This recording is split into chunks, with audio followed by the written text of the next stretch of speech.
John Farmer, thanks for being on the podcast. Yeah, glad to be here. Stoked, dude. I'm stoked to have you. Yeah.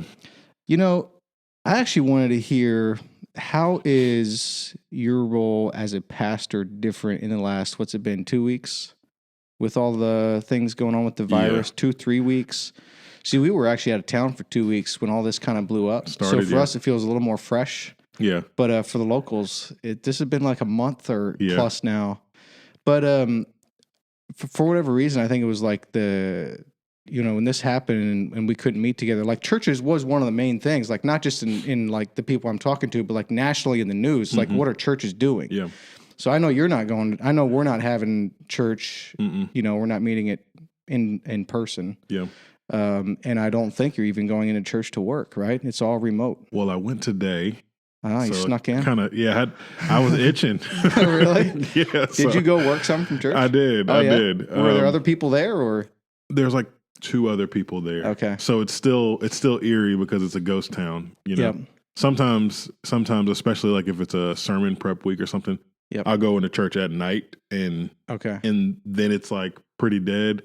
So, but it was kind of weird for it to be dead like that. For sure. In the middle of the day. But I'm just curious with your role as a pastor, like with ministering to people, and I know that we're doing some prayer meetings online now with Zoom and things like that. I'm curious, like, how is this affecting your work? What are you doing to adapt? Yeah, it's affecting the work in every way you could imagine, especially as a pastor. I was thinking about this the other day in Acts chapter 6. I believe it's Acts chapter 6. The apostles, it's the first commissioning of of deacons, where Stephen and those guys filled with the Spirit are called to handle the divvying out of food for the women. And but there's a phrase in there that's said, and it's the apostles needed to give themselves to basically the study of the word and prayer. So in a lot of ways, that's what pastoring is. It's like one of the things, even as a new and young pastor, that I've come to realize is, and seminary did a lot of really great things for me, but I've still had to feel through like, okay, now what does it mean to be a pastor? Right. And one of the biggest, most sound conclusions that I've come to is that pastoring is preaching. It's preaching in a bunch of different times, in a bunch of different ways, in a bunch of different formats, but it's preaching. You want to pray for the people of God, and you want to shepherd them with the word of God, right? The word is a lamp to our feet and a light to our path. So it's just constantly helping people see the goodness of God, or the mercy of God, or the gentleness of God, or whatever, via his word. And that's what shepherds them. So, just my whole time in Immanuel thus far has been me feeling through like, okay, how do I best do this as the person that's not the primary preacher? Sure. Yep. So as soon as it feels like I'm starting to get a handle on those things, boom. Right. Tornado. Now go ahead and do this remote. Right. Yeah, tornado first. Tornado hits Nashville. Yep. And my mom was born and raised here, so all of my aunts and uncles on her side, cousins and whatnot, live here. So there's that upheaval that happens. And then I think it was the very next week that the coronavirus stuff kind of started. Yeah, it was. Yeah. And then the week after that, it really it started shutting things down. So the question is, how has it affected my job? It's affected everything. Like, we're trying to figure out how to appropriately digitalize that which is normally supposed to happen in person, and which should primarily happen in person. So it feels like a lot of stopgap work, meaning like who are the people asking the questions, who are the people on the fringes?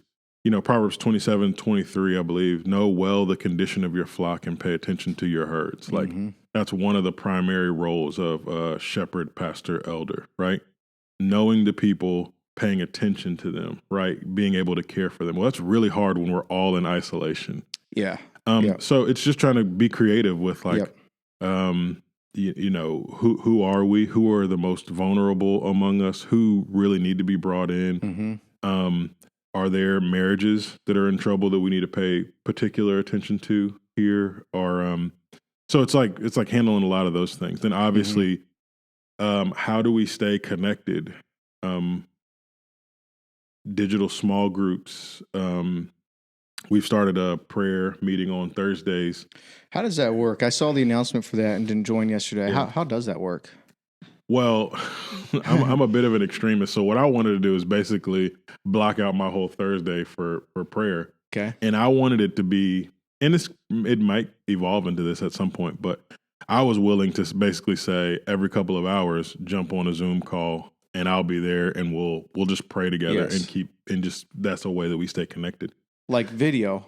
Yeah, video and audio on the Zoom. I had never heard of Zoom before until the coronavirus. No way. Like I never. Really? I never what were you using? Google Hangouts? I just would meet with people in person.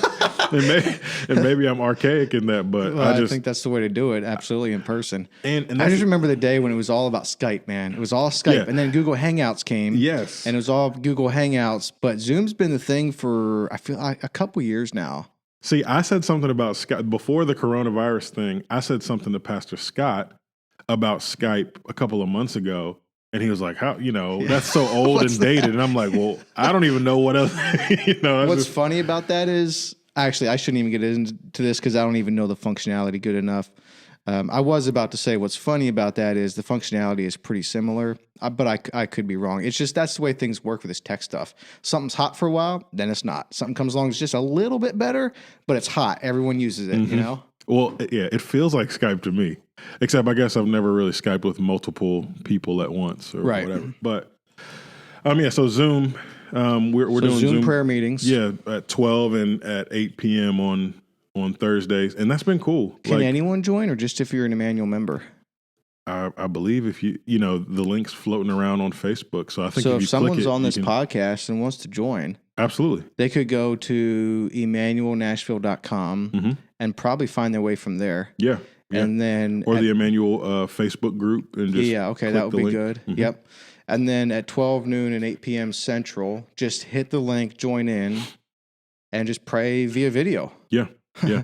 and we've had to preface, because we're just getting going with it, and we've had to preface like, hey, we know this is not the same as if we were face to face, person to person, but let's just embrace it. Let's just embrace a little bit of weirdness, a little bit of awkwardness, and let's just lean in. This is where God has us all of us. He has all of us here right now. He does, but also to that point, I think I heard you preach one time that Christians eat awkward for breakfast. That's right. It's like you can't be a Christian without being awkward. Right. That actually, I've remember. You know what? I thought a fair bit of that since then, and that was actually super helpful for me because I don't know. I think a lot of times, here's the thing, man. I wanted to be a Christian that's not weird like a Christian, or like that's not like a church boy or whatever. Yeah. And I do feel like I'm seeing that patterned or like modeled out for me, where you can be a devout Christian and not be weird in the weird senses. And I guess what I mean by the weird senses is like being weird in areas that don't matter. It's like, come on. But continuing to pray together, even if it's online, like it's a little weird, but go for it. Like being Christian is going to be a little weird at times. I think that's one of the best things that I got out of my time in campus ministry. Is it's inescapable. If we're going to be faithful to Jesus, we're going to have to be a little. It's a series. I had a former mentor basically say Christianity is a series of awkward conversations. Right. Yeah. And is that mostly what you mean when you say like you're going to have to be awkward to be a Christian? Is that mostly what you mean is like the conversations, or like do you have other stuff in mind too? No, just uncomfortable conversations. Right. I think we should fight to be as normal as possible, whatever normal is. Yep. We should fight to take away as many roadblocks to people hearing us out as we possibly can. Totally agree. So we don't want to be awkward for awkward's sake. Yes. Like I remember my freshman year in college, I was not a Christian.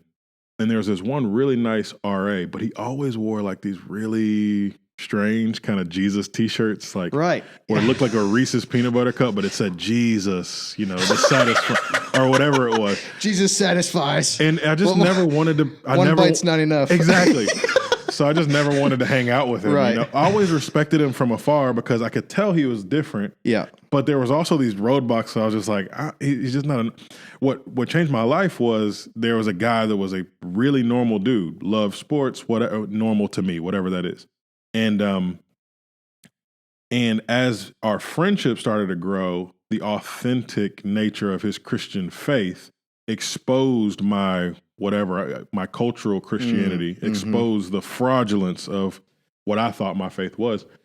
And he was still a very awkward dude. Like, he would have these really weird conversations with me. But at the same time, he was this normal guy that liked sports and loved, football. Yes. Loved whatever. That's what I'm trying to model, dude, is like being as normal as possible in every sense, but being willing to be different with what I want to talk about. Right. And then I think when it's appropriate. Exactly. And not even being weird with that all the time. And even sometimes when it's not appropriate, though, like you have to, what is it? Sometimes you just got to shoot your shot. Yeah. You're right. And because I've seen the other side of it as well, like in the campus ministry world, where you just try to be friends with a guy and you try to be cool with him, and and you've built this friendship and you're playing basketball together, and then it's a year later and you haven't told him what you're all about, who you really are, and that makes it all the more awkward. So what I mean by awkward is, Jesus says that, in this life we're gonna stand out, we're gonna be persecuted, awkwardness is bound to happen. Yes. Right? Yeah. So as a Christian, if we know that's true, we just lean into it and say, I try to when I meet people, I try to as quickly as possible do a couple of things. One, let them know I'm a relatively normal person. And two, also let them know I'm a Christian and I'm a pastor, or I'm a campus minister, or what Jesus has changed my life. I'd like to get that on the table as quickly as possible. Oh, okay. So that if you want to bounce just because I'm a Christian now, you've got a very early exit. You've got a kind of a license to do it. Now, are you saying, let's say you've got a 1 hour, well, I mean, you can't pattern this stuff, I'm sure, but let's just say if you've got a short flight and you're on an airplane, that may or may not come up. If you meet someone, it may or may not come up. But if you're going to meet a neighbor, or is this what you're talking about? You're talking about like most people you meet, you're going to kind of. If I'm there with any regularity, like if it's the coffee shop that I go to on a daily basis, or my neighbors, like I've got neighbors right now, all of them know I'm a pastor. And I haven't exactly shared the gospel fully with any of them yet, but they all know. I've invited them to church. I've invited them to our small group, and within the first, within the first day of them knowing me, they knew that I'm a relatively normal guy that likes these certain few things that they're more than willing to join me in, or I'd love to join them with. Yep. And I'm a Christian, and Jesus has really affected my life in some way. Okay. Yeah. So, and it could be as simple as what college did you go to? What'd you do in school? I played football, whatever. But I quit playing football my sophomore year when I became a Christian. It just totally transformed my life. And that's where I'll stop right there. And we don't have to, if they don't want to hear more about that, then I just don't say anything else about it. But they know from the very beginning that I'm just not, we're going to go there at some point. Yeah. I know I've heard Matt Chandler say that a few times. Like that's what happened with him. Like he was in a locker room and a football player walked up to him and was like, basically like, I'm here to play football with you. And at some point we're going to have to talk about Jesus. Doesn't need to be now. I'm just saying at some point we're going to have to talk about Jesus. I love that. I love that too. And I was going to ask you on I was going to ask you, do you not have any hesitation with using the term Christian? Like that's a fine term and it seems to communicate what you're after and you use it quite a bit. Yeah, I think I would love to believe that my life is going to prove exactly what I believe. Mm-hmm. So call me a Christian, call me a disciple of Jesus or a follower of Christ, whatever. Right. I have seen it happen over and over again that my life is going to bleed through and is going to actually tell you as much as my words do. And that's Yeah. my goal. Yeah. So I have no qualms with with that. Yeah. And while we're on it, what are your, I know you've got some thoughts around sharing the gospel because you were at Campus Outreach Ministries for some time and you have the heart of an evangelist. Yep. I mean, so what, for someone like me who does not gravitate towards sharing the gospel, what are some of your thoughts around that? When to do it, how to do it, Well, that's what I've been saying this whole time is when I say that we got to lean into awkward, it's just like, if you have embraced awkward, it's not really awkward anymore, Sure. right? So if you having led evangelism trainings and having seen people literally go from not a Christian to now they're a baby Christian and are scared to pray in front of out loud in front of people to them being one of the, by the time they graduated, one of a better evangelist than me, one of the best evangelists on campus, so I've seen these kind of stages of how people progress. And I don't know, I just think what the corner that people turn that become good evangelists is they turn the corner of it's only awkward if you allow it to be awkward. And if you just embrace it for what it is, then it's not really awkward anymore. Sure. It's like, okay, some people are going to reject me and they're going to look at me like I have three heads because I say something about Jesus. But there's going to be some people that don't and that want to hear me out. Yes. And those are the people that we're after. It's the Holy Spirit that has to do the work anyway. So Now, let me ask you this. I know you're Reformed theologically. So, in a sense that takes the pressure off a little bit because like God's elect are going to be saved. Yeah. So do you use that as sort of like, look, I'm going to do my part in telling people about Jesus and God's going to have to save them. Like, is that kind of like, does that take the pressure off a little bit and you're going to do your part and leave the rest to That's to all Christ? You can do. Yeah. That's all you can do. Yep. So now it's not so much about, oh man, that person didn't get saved because I didn't say it quite like this, and I didn't say this, and shoot, I should have said that, and man, I missed an opportunity, and like they might burn in hell forever because of that. Well, that's not even how salvation works. Exactly. I've had a few guys through the years that I've discipled that were just started off terrified to share the gospel because they were scared they were going to mess it up. What if I mess? Mm-hmm. And my favorite example of a really bad, effective sermon is Jonah. He goes into Nineveh. He's basically a racist that doesn't want to see these people changed because of the historical things that surrounded it. God basically has to arm wrestle him into doing it. He gets spit up on shore because even the fish couldn't stomach Jonah. Yeah, he gets spit up on shore, and he finally goes in. God says, preach the gospel to him, and he says, "Yet 40 days," and Nineveh. that's the sermon. Yeah, and God uses it. Yeah. So sometimes I think it's more about our willingness, even than the content of what we say.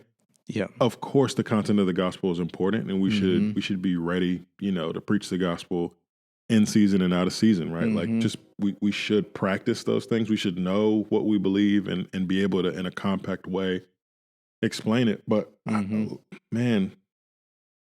think the Lord is, in my experience, it's more about people's willingness to go, even more than their brilliance or their theological acumen. Sure, yeah, totally agree. And you've talked to me about what you used with campus outreach and what you learned there.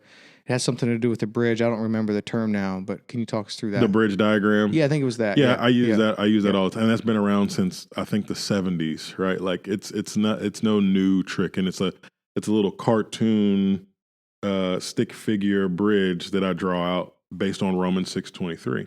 But the bottom line is if the word of God is living and active and sharper than any two-edged sword, then what we need to be, if we are sharing God's word with people, that he's going to do the effective work, right? He's going to use the sword of the Spirit to pierce hearts and to change hearts. So Romans 6:23, for the wages of sin is death, but the gift of God is eternal life through Christ Jesus our Lord. So it's just like it's just a little bridge illustration that we draw out. And it's like, hey, there's a divide between you and God. Yep. Your sin has caused a separation between you and the only one that can satisfy your soul. Yeah. You have been hungry and thirsty for satisfaction your entire life. Yep. And the only way to get it is to somehow bridge this chasm between you and God. Yeah. How do you do it? Yep. Through Christ Jesus our Lord. So Jesus is the only one. So and that's, I mean, to this day, that's how I share the gospel with people. Yeah. So. And we'll get into some like, well, no, I don't even want to say more fine theological points here, but speaking of that divide, I saw a church sign, knock on wood, it was a church sign that said, God is madly in love with you. And I think it said something else. And I was like, man, that sign's out there for everyone saying God is madly in love with you. And, I'm just not sure I'd be so confident that's the case. Mm-hmm. It's a very man-centered worldview, theology, whatever you want to call it. Yeah. Probably theology, because it ultimately has to do with like your thoughts about you and God in that relationship. But man, I think that's, I'm not sure that it's accurate for an unbeliever. God is madly in love with you, because was God madly in love with the Philistines? Right. Was God madly in love with Pharaoh? Well, I think that's... And furthermore, and so if yes, at one level, okay, maybe that church sign is right. If no, then you have to ask the question, if you're not right with God, if that divide still exists, what's the difference between you and Pharaoh, ultimately? Yeah. What's the difference between you and the Philistines, ultimately? Mm-hmm. Okay, so, but if God doesn't change, now we got a problem here, because maybe God's not madly in love with you. So I feel like that divide that you talked about, that's not popular anymore. Yeah. Popular is God loves everyone, and now we do know, here, please don't misunderstand what I'm saying. Yeah. Like, we do know that anyone who calls out to Christ, anyone who comes to God, he receives 100%. Really, he always has and he always will. That's the most important thing. So if someone's hearing this and they don't consider themselves a Christian, or they're straight up, they know they're not a Christian or whatever, but they feel a draw to God, and they feel like, man, that divide, like, man, if God doesn't love me, I do want him to love me. Perfect. Like we can help with that. You know what I mean? Like, put your faith and trust in Christ. So he doesn't refuse anyone.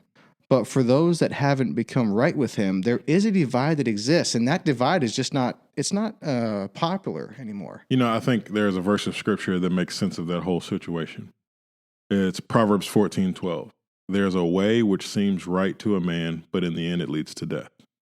It's not that God has walked away from us. It's that we have walked away from him, and in our unredeemed state, we are perpetually walking away from him. We're perpetually, and that's what repentance is, right? Repentance is to do, that about face that now says, my whole life I've been looking for purpose, security, and fulfillment in myself, or in my girlfriend, or in whatever the thing is, right? Yep. My popularity or my career, or whatever. Yep.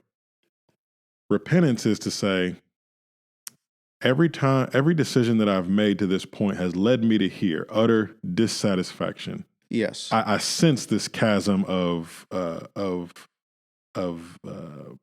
got all the money in the world, or I've got the things that I thought was going to satisfy me, and I'm not satisfied. What is this? Yes, it's because the way that you thought was right has led you to this path of utter dissatisfaction, and if you continue down it, you're only going to get further and further away from God, and therefore further and further away from where life is. Yeah. So what repentance is turning to that. So that turning away from your sin and turning towards God. So that's does God love all of his creatures? I do think he does. And I also think that we have been so broken by our sin that unless God intervenes, we're going to continue to choose other things, and therefore that chasm continues to get wider. Yes, I totally agree. And we do know that God so loved the world. Now that word world means cosmos, which does mean what you said, creatures. So we do know at one level, like, God does know everything. God does love everything he created, like at a universe, like cosmic level. Yeah. But that book, The Sovereignty of God, I just read it. Now I can't think of who the author is. Can you grab it right there? It's the second one. You're good. No, just keep it on. I got you. Sovereignty of God. Second one in, right? Second bookshelf from the top, from the right. By the way, have you read much C.S. Lewis? Oh, yeah. I just read my first C.S. Lewis. So embarrassing. Really? I just read my first C.S. Lewis book at the beach. What'd you read? But it's the Mere Christianity. But that book that's right great. there has like 5 of his books in it. Oh, okay. So I'm gonna read some more. But anyhow, The next one you should read is The Great Divorce. Really? Okay. Very underrated. I love that book. Really, The Great Divorce? Because I was thinking of going with the one what's it called where he kind of like talk like it's like a story that involves the devil. No, it's a super common one. What's it called? It's like one of his most common books. The Wormwood. I can't think of what it's Screwtape Letters. Yes, absolutely. Screwtape Letters. That's great too. Yeah. Anyhow, this book right here, The Sovereignty of God. A.W. Pink. Yeah, A.W. Pink kind of talks about that divide. Yeah. In God's love. So that was helpful for me. So it's kind of fresh in my mind. Yeah. Yeah. Well, what else did we kind of cover the practical things that have changed for pastors? Oh, another thing I know that we're doing at church is there's a live kids class at 9 a.m. Central on Sunday mornings. Yeah, which that's really cool. That is cool. I think it was on Instagram Live and maybe Facebook Live. I'm not even sure, to be honest with you. I know it was. There's at least so many those cool two. things. That's the other thing, that everything is now so decentralized. At least for me. But see, but there's so many good things. But the truth is, man, it's always been pretty decentralized. I feel like here's the thing, man. I feel like missions are always more decentralized than you might think, or maybe than you would even hope for. Like they just are. Like it has to be. But that is one thing I appreciate about Immanuel is it is like that's by intent. Yeah, they're deliberate about that, and I think it's now we can see it even more with the coronavirus going on. Yeah, and that's the best way to do it. Yeah. Yeah, and we've got a group of pastors and staff that really get after it and that are really capable people. So so people are just able to, our youth leader Vince just started city groups via Zoom. So I saw a picture of a bunch of the people that are in youth group Zooming with one another and with Vince, like having their normal city group just digitally, and I'm like, man, that's amazing. I didn't even know that was happening. Yeah. Now, when did you come to Immanuel? Because this, just with your role, Immanuel, this is your first. Like you were an assistant pastor before that, right? But I was a pastor. I was a pastoral intern. Okay, all right. I was working for Campus Outreach as a campus director at a historically black college in Augusta, and I was also a pastoral intern. At the church. So you commenced your pastoral career, if you call it that, at Immanuel just last year? It'll be a year in 3 days. Oh, wow. So it's literally 1 year ago. Really? Dude, that went fast. Yeah. How's that going? Like, what's it like to be a new pastor? It's interesting. It's a learning experience. I'm trying to have the 30, 40 year view of I'm normally jump in and ask questions later, like that kind of person. I feel like the Lord has led me into think about this as a long haul forward. So mainly I've been just trying to, one, do my job, but also try to absorb and learn as much as I can from the people around us. There's so many wise people that the Lord has placed me around as well that made me go, man, I've got such an opportunity just to soak up, wisdom, knowledge, best practices, and all those kind of things. So, it's been I think the best way that I could say it is it's been a really fun learning experience thus far, and there's a lot of wisdom in the Lord bringing us here at this time, because I think I would have. If I had it my way, I would have chosen it differently. I would have thought this whole thing would have started and been a little different than it is. What do you mean by that? Well, we moved here from Augusta, and before TJ ever reached out to me, we were planning on being in Augusta for that's right, 5 or 7 years. We bought a house 4 months before TJ contacted us. No way. Was it really that close? It was that close. I don't recall that. Okay. It was that close. Wow. So then TJ reaches out to me via email, and I had never heard of him before. I'd never heard of Immanuel before. And everything I knew about Nashville was growing up here, coming up during Thanksgiving or Christmas with my mom to see that side of the family. So it wasn't like on my destinations of this is the place that I want to be, you know, but through a bunch of crazy circumstances, the Lord made it real clear, like, this is it. And I'm like, okay. So I just, obediently just kind of followed and jumped in. I mean, in the middle of a pastoral succession, in the middle, like just a lot of craziness. There was a lot going on. I was in the PCA, and I had just gotten licensed in the PCA, which is like that's like the big step. Once you get licensed, generally the ordination exam for the PCA is just a little, I won't say easier, but it's just kind of like if you've passed licensure, you're going to pass ordination. Mm-hmm. So I've done all the studying, done all the quizzing, done all the memorizing, all these different things, got licensed. And then 2 weeks after I'd gotten licensed, that's when TJ reached out to me. And so it was just like a really weird timing. Yeah. And not only, another really strange thing, not only those things, but in Augusta, we'd bought a house on this block that we had convinced our friends to basically flood this block so that we could reach, for the sake of reaching, downtown Augusta. Like moving in with you guys, or like renting or buying homes close to you guys? Very close. Like from my front porch, you could see a guy that I had led to Christ when I was in college at Valdosta. And across the street from him, there was a guy that I had discipled at Georgia Southern when I was working for Georgia Southern in campus outreach. And right behind us was what they called the Vision Pathways house, which was basically not a flop house, whatever you want to call it, for college students that had just graduated from college that are learning how to plug into the local church and basically wanting discipleship. And then right next to them was another guy that I had some influence with at Georgia Southern. So there was like quite literally 1, 2, 3, 4, 5 families that we lived on almost the same block. And that was, when you say that one house where you had interns, was that owned by the church?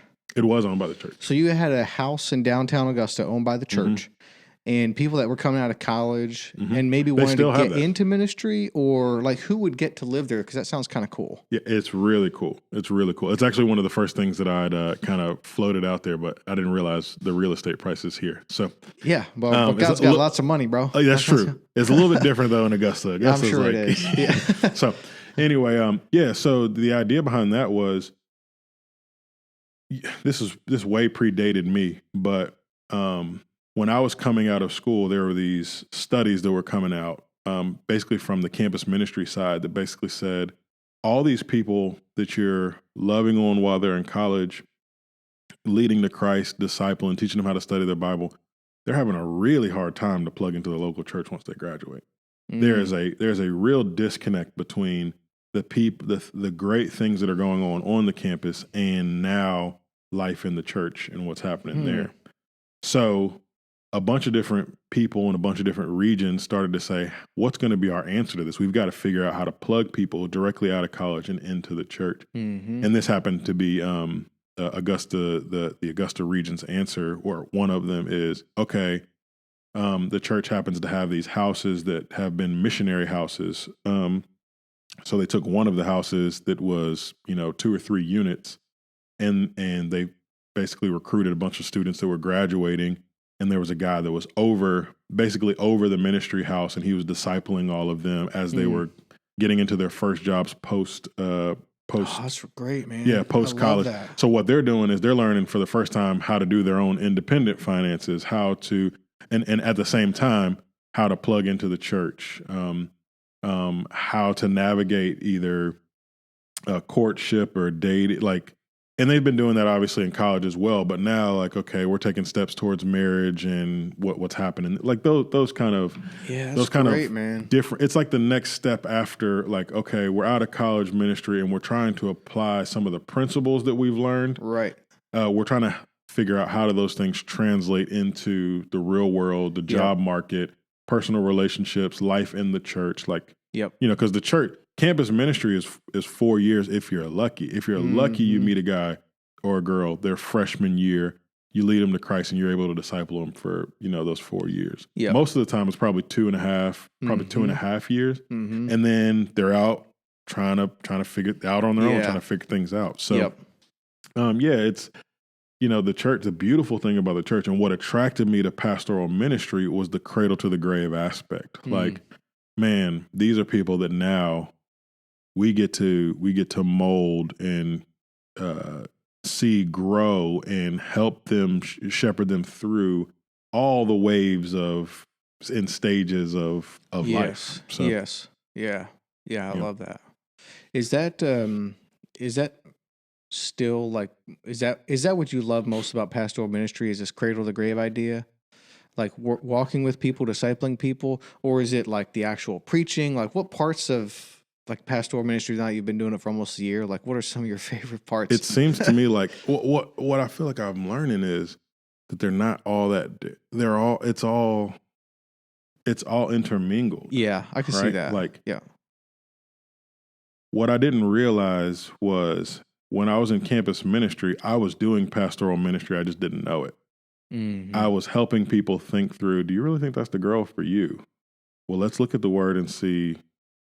Now, does that jive with what God says is glorifying to him? Those kind of things. So I don't know that I think the discipleship aspect of it is what gets me out of bed in the morning, like helping people take another step for Jesus. And that's what it always is. If you're a and in that respect, evangelism and discipleship really aren't that different, because in evangelism, what you're saying is you've never taken a step towards Jesus before. Let me help you take a step towards Jesus. Come to this Bible study, or hear me out for 5 minutes. Let me tell you my story for 5 minutes about how God changed me. And that's just, if you'll give me, just take a step with me. Yeah. Just take a step. Just take a step. And that's why, and that's how evangelism with your neighbors and discipleship with your neighbors or your church members or whatever in some ways can be so easy, because you're really not trying to get it all done in one day or one conversation. Right. You're just saying, every time we talk, let's just take another step. Let's be a little bit more neighborly. Yeah. Let's be a little bit more loving. Let me be a little bit more clear about who Christ is to me. Yes. And let me call you into that. Have you ever responded to Jesus? Whatever. So discipleship and evangelism really aren't that different in that respect, because in discipleship, what you're saying is, okay, you have planted your flag for Jesus. Now, the guy that led me to Christ, I'll never forget. I was about to break up with my girlfriend in college, and I was telling him, like, I was just struggling with the whole thing of it. And he was like, now that you're a Christian, the rest of your life is sanctification, and he's going to be asking you to do things almost every day. Like, that's just what it is. And I didn't understand that really. But the longer I've walked with Christ, the more I realize in some ways, that's what sanctification is. It is today, am I going to follow Christ or not? Yes. Today, am I going to take for me right now as a pastor, today, am I going to wake up and take a step towards Jesus or away from him? Yes, I totally agree. And like dying to self. We were just talking about this 2 days ago with Patrick Miller. You can Google that if someone wants to hear more about it, because we talk quite a lot about it, actually. Just this idea that it's a very biblical principle, is you must die to be reborn. Mm-hmm. And everyone thinks of like being born again, like the salvation experience. Well, it certainly includes that, but dude, that's just the beginning. Mm-hmm. Like just dying to be reborn is just a biblical principle. You talked about, you just mentioned something that brought this to mind. This idea of kind of being all like one and the same. And it made me think of Shai Linne and his music. So, dude, I've been listening to that music, and Lincoln knows I've been listening to Shai Linne nonstop the last week and a half, bro. Yeah. I don't know how I didn't find this guy before. Seriously, I think what I would chalk it up. So you just recently got put on the Shai Linne? Yes. And well, I think it's mostly because, well, to be honest, and I'm not necessarily proud of this, but I don't listen to a lot of Christian music to begin with. So I think that's probably it. And then beyond that, I don't listen to a lot of hip hop or rap, that type of thing. And so I've heard some of Trip Lee's stuff and Lecrae's stuff and things, but man, it was only in the last 2 weeks that I stumbled upon Shai Linne. I'm not even sure what got me onto it, but dude, I cannot turn that stuff off. It's really good music. Mm-hmm. It's really great hip hop, and the lyrics are like, dude, they are straight down. Like it's just fastballs. Like, I mean, these lyrics are super solid, bro. This stuff is great. Have you listened to much of his stuff? Oh yeah. I'm a big Shai Linne fan. If you haven't heard my favorite album of his actually is an album called Stories. And it's what really can. I started paying way more attention to him and his lyricism and just the It's basically discipleship. He has a song on the Atonement where he basically raps from the high priest's point of view on the Day of Atonement. So so think Leviticus and the Levitical system. Man, I remember being in college trying to get through Leviticus, and I just could not. I just could not get through it. And then I started listening to his music, and he made so much sense of what the scene would have been like, and what the priest must have felt, and like all these different things. And I was like, oh, okay, yes. So he just took the discipleship part of it to another level. So yeah, you think the album is called Stories? Because I don't think I have that album. The album's downloaded. Called Stories. Yeah, I don't even see it on here. I thought I downloaded all of his albums. Now he has an album called The Atonement or Atonement. No, that's not. It's it. not that. It's called so Stories. It is an album called Stories. Okay, I'll have to check that out. Dude, I've been loving his stuff, man. It's great. It's so great. It's great. The Attributes of God, that's also a really great album. Yeah. And he literally just, excuse me. I need to get him on here. I think it's like 17. I know he's not in Nashville. I think he lives in Philly somewhere. But I mean, I think there are people. Dude, if he comes through Nashville, bro, help me out here. I'm pretty sure Pastor Ray has some kind of relationship with him, and he was on the Romans 8 CD. So I'm sure there's people that have his stuff. So I don't know if you're out there, Shylin. Come on, boy.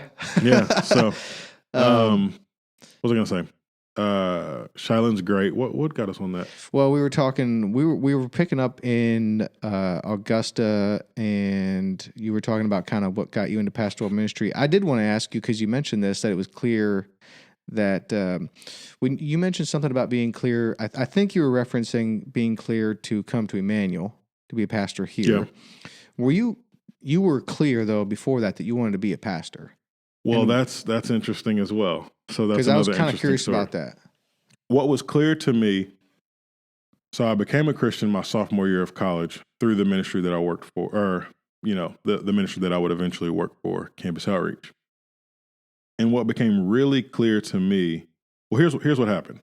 I became a Christian, and then maybe 9 months later, a younger cousin of mine came down to school, and I shared the gospel with him, and he became a Christian. And it was as transforming for me as it was for him. Because what I realized was, I played sports in high school, and for my first bit of time in college, I played sports. So I knew what it felt like to receive satisfaction for something that you really enjoyed, right? I knew what it was to like put in really hard hours, either training, lifting, shooting baskets, whatever, and then getting rewarded for it by a job well done. This was the first time I had felt a satisfaction like that. That was like, oh man, what else would I give my life to other than helping people find their satisfaction in Jesus? So I didn't know that I was going to be a pastor, but I knew that I wanted to spend the rest of my life helping people find their satisfaction in Christ. So, what that meant in the short term was it was just saying that it's about steps with Jesus, right? So the obvious next step of yes to Jesus was, well, why don't you, after you graduate, go on staff with that ministry and help people in another city and see how that works and how that translates. So I did that, and man, the Lord did some really incredible things. At the end of my time in Statesboro at Georgia Southern, I was like deeply depressed. I'm talking about, and I didn't know that I was depressed at the time, but I was just calling it burnout or whatever I was calling it. But I just was. There was a bunch of ministry success, like people coming to know the Lord, and the ministry swelling, and a bunch of people, like the numbers looked great to the people that were looking, and whatever. I was deeply broken, and I didn't understand it. So I thought maybe I'm just not cut out for this. So my bright idea was, real quick, what point in time are we at here, and how soon after becoming a believer? I missed that part. Okay, so this was after I graduated from college. So this was 3-4 years after I'd become a Christian. Gotcha. I was this is my first job out of college was with campus outreach. Okay. So I'm 23 or something like that. Yep. I don't exactly remember. But by the time I was leaving, I was in Statesboro for 4 years. So I'm newly married. I'm about 27, and there's a bunch of different factors that led to me just kind of imploding. And I was limping out of Statesboro. I was actually about to leave ministry altogether. And I thought I still wanted to make Jesus known. I knew that was my big aim, but I thought maybe ministry just wasn't for me. And there was a bunch of reasons why, but I just thought I can't keep doing this, because the more success, quote unquote success, that I get, the more overrun I felt. The way I describe it is I felt like I was a truck that was stuck in the mud, and I kept on, the more I pressed the gas, the more the tires spun and the mud got slung everywhere. That's what it felt like. Mm-hmm. But on the outside, everybody else said, "Man, he's killing it," and it looks like things are going really, really great. Mm-hmm. But I couldn't get out of that situation fast enough. What prompted that? Do you think depression? Oh, there were a lot of things. I've that's a big part of my story. Honestly, I've spent a lot of time thinking about that. There was, I don't know. Do we want to go? I think we might just want to go into it for a bit. Yeah, you're good. Well, there's a bunch of different things. So one of the reasons I wanted to go to Georgia Southern was because, at least when I graduated from college, the statistics might have changed by now, but there were more African American students at Georgia Southern than any other university in Georgia, including Georgia Tech, Georgia UGA, Kennesaw State, like some of the bigger universities. There's more African American students there than anywhere else. By quantity or ratio? By quantity. By quantity. Okay. So I think like that's a smaller school than UGA. It's smaller than UGA. Yeah. It's about 21,000 students undergrad. That's what it was. I don't know what it is now. At the time, it was 21,000 undergrad, and there was like 6,500 African American students. So it was a good chunk of the population. And I'm like, the Lord had done some really unique things in my life at Valdosta, where I was realizing a part of the way that the Lord had wired me was to kind of be this bridge between white and black. Like I had. I'd grown up in the suburbs of Atlanta around a lot of white people, but I also had family that lived, in a bunch of different places in mostly black areas and all those kind of things. So growing up, I just had this, very clearly what W.B. Du Bois talks about, that dual consciousness. Like it was just very natural to me, and I never felt like I had to be a different person. I just knew how to interact with black and white. Let's just put it that way, right? And the Lord had really used that in some really keen and specific ways at Valdosta State, and built this kind of multi-ethnic campus ministry that was just really beautiful, guys and girls. And we were this weird, beautiful brotherhood, sisterhood family that the Lord had built. And I was like, well, if I'm going to do ministry full time, that's the kind of ministry I want to do. And if I'm going to do that, I can't go to a school that's, 95% white or whatever. Right. So Georgia Southern was just it just made sense to go there. So I was there for a while, but Georgia Southern is like in the sticks. It's in Statesboro, Georgia, and it's just there, when school's not in session, it feels like there's more cows than there are people in the town. And growing up, in the outskirts of Atlanta, it just was not my job. So I think one of the things that led to my depression was just being so environmentally out of my norm, where it's like, okay, I'm out on my own for the first time, like away from school or whatever. And this place just is not for me. I mean, to this day, and no offense if anybody out there is listening from Statesboro, but to this day, I just don't even want to. It's just not my thing. Statesboro is just not my jive. So that was a part of it. the other part was, and I had to learn this, that the more leadership that you take, the lonelier it feels. Mm-hmm. And I just was not ready for that at all. Mm.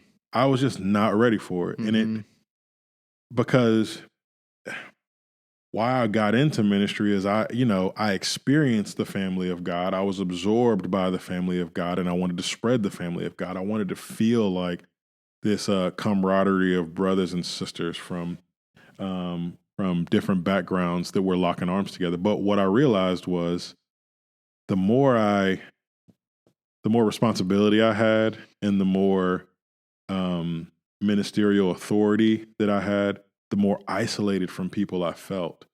And I didn't have any peers in the place. And I was going to this church that, I had some really negative experiences at this particular church. So I just totally felt isolated and alone. So that was a big part of it. And then, are you dating Jakell at this point? Are you married? Jakell and I started dating about, I want to say 6 months or a year after I got to Statesboro. So we're dating long distance. She's still in school at Valdosta. So we're dating about 2.5, 3 hours away. And we're dating long distance. We dated for about a year and then we got married. So my last year in Statesboro was her only year that she lived there. She didn't like it either. She didn't like Statesboro wasn't her first choice either. Yeah. So there was this combination of Statesboro is really not my place.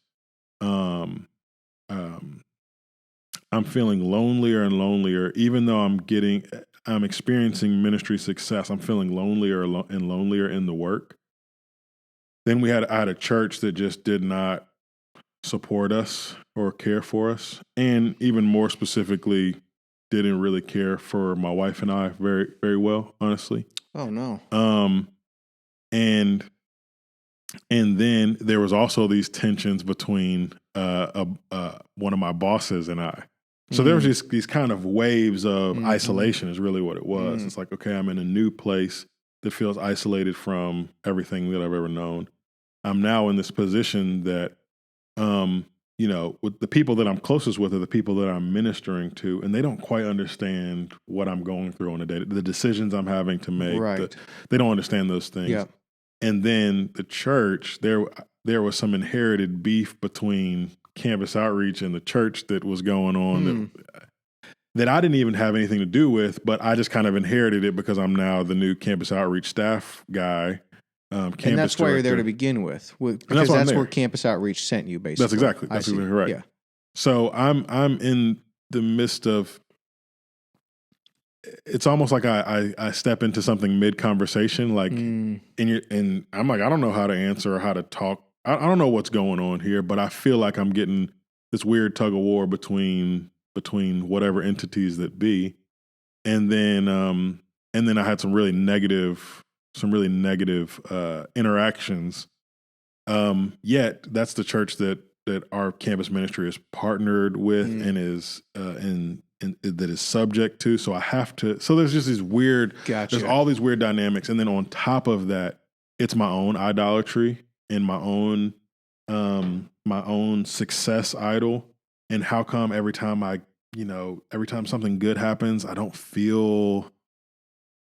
Why am I not enjoying this more? Why, shouldn't I feel more satisfaction from a job well done or whatever it is? So, and just on that real quick, on that note, the clearest, most truthful thing I've heard on that note, because I've felt that dude so many times, is Lady Gaga in that movie A Star Is Born. Never seen it. You need to. So I love that movie. I've only seen it once though, but a lot of great music in there. But in the kind of theme song of the movie, I think the song's called Shallow, I think it is. But there's a line in there that says, basically, when things are going well, I strive for change. That's not a quite 100% accurate quote, but how does that go? Basically, when things are going well, you try to change it. But when things are going bad, you fear yourself. And I was like, man, when I heard that, I was like, That's I've been there so many times. Yeah. So I think it was the perfect storm for me. Mm-hmm. My own, I'm 20 at that point. So at that point I'm 20, either 26 or 20. I'm 27 because I got married at 26. Also, I'm in my first year of marriage. So and actually, compared to the other things that were going on in my life, first year of marriage was like a breeze. Like it was just Jakell and I felt like we were fighting against so many other things that it just it forced us to really bond. So I'm really thankful to God for that. So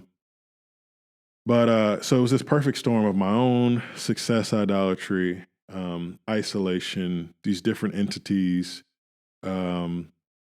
what I felt like was like fighting against the man, like the powers that be for what is right, and all the loneliness that comes with all that stuff. And I was ready to push away from the table and say, you know what, if this is what ministry is, this is not for me.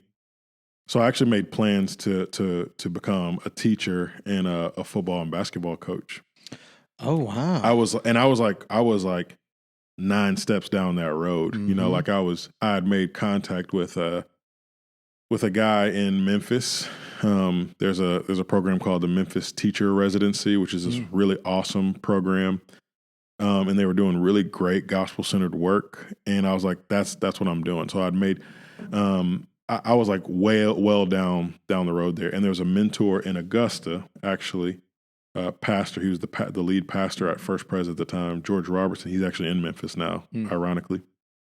But he convinced me to move to Augusta. He heard some of the things that I was saying, the burnout that I was experiencing. And he basically was like, I don't think you need to go out of ministry. I think you just need some time to rest and to heal. Right. And I was like, that's wise. And he was like, well, if you move to Augusta, basically we'll pay for your seminary and I'll disciple you. And I was like, I don't know if I'm ever going to go into pastoral ministry or if that's what God's called me to, but I'd be kind of a fool to turn that opportunity down just as a man and as someone that wants to walk with Jesus for the rest of my life. Yeah. And you said this was Ron? What was that guy's name? George Robertson. George Robertson. Okay. So it was like the offer for you to come down and do that. And even if you decided not to go into pastoral ministry, the offer was still on the table? Yeah. Oh, wow. Yeah. And so here's what happened. I asked to meet with him when I was in town one time. Oh, okay. And it was so that he was the lead pastor that was over basically the sending church of Campus Outreach. Okay. So I was asking him, hey, how do I tell the people that I need to tell that I'm out? That's why that's why I wanted to meet with him. I see. And he countered and said, hey, you don't need to go out of ministry. Why don't you move to Augusta and go to seminary and just kind of learn what pastoral ministry is. Gotcha. And at this point, I was just so sure that I even told him, I said, I don't want to do that. Like, I'm pretty sure that I'm not cut out for ministry. And he said, well, why don't you just pray about it? And I was like, okay, I'll pray. But I mean, unless a miracle happens, I'm not doing this. And then 2 weeks later, like God had totally changed my heart. And I was like, all right, we're moving to Augusta. Wow. And Jakell was ready to move to Memphis. And like, we were locked and loaded towards that. And she was like, what is, okay, if that. Yeah. She just trusted me, which I'm really, really thankful for. So it wasn't actually until like I was a year and a half, maybe 2 years into seminary that I was like, oh, maybe I am supposed to be, in pastoral ministry. Gotcha. And it was actually it says, again, this is about discipleship and about having good mentors in your life. But Pastor George actually ended up being a professor of mine for a few of my classes, and he would make it a point when I would ask a question or when I'd answer a question, he'd make it a point either during breaks or in the moment to say, that's a pastoral reflex.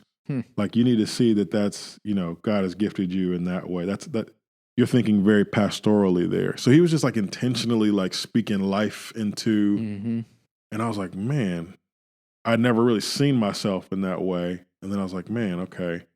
And eventually I was just convinced like, oh yeah, there's nothing else that I'd really want to do other than. Do you have a family that's in the ministry, like pastoral ministry? No. Okay.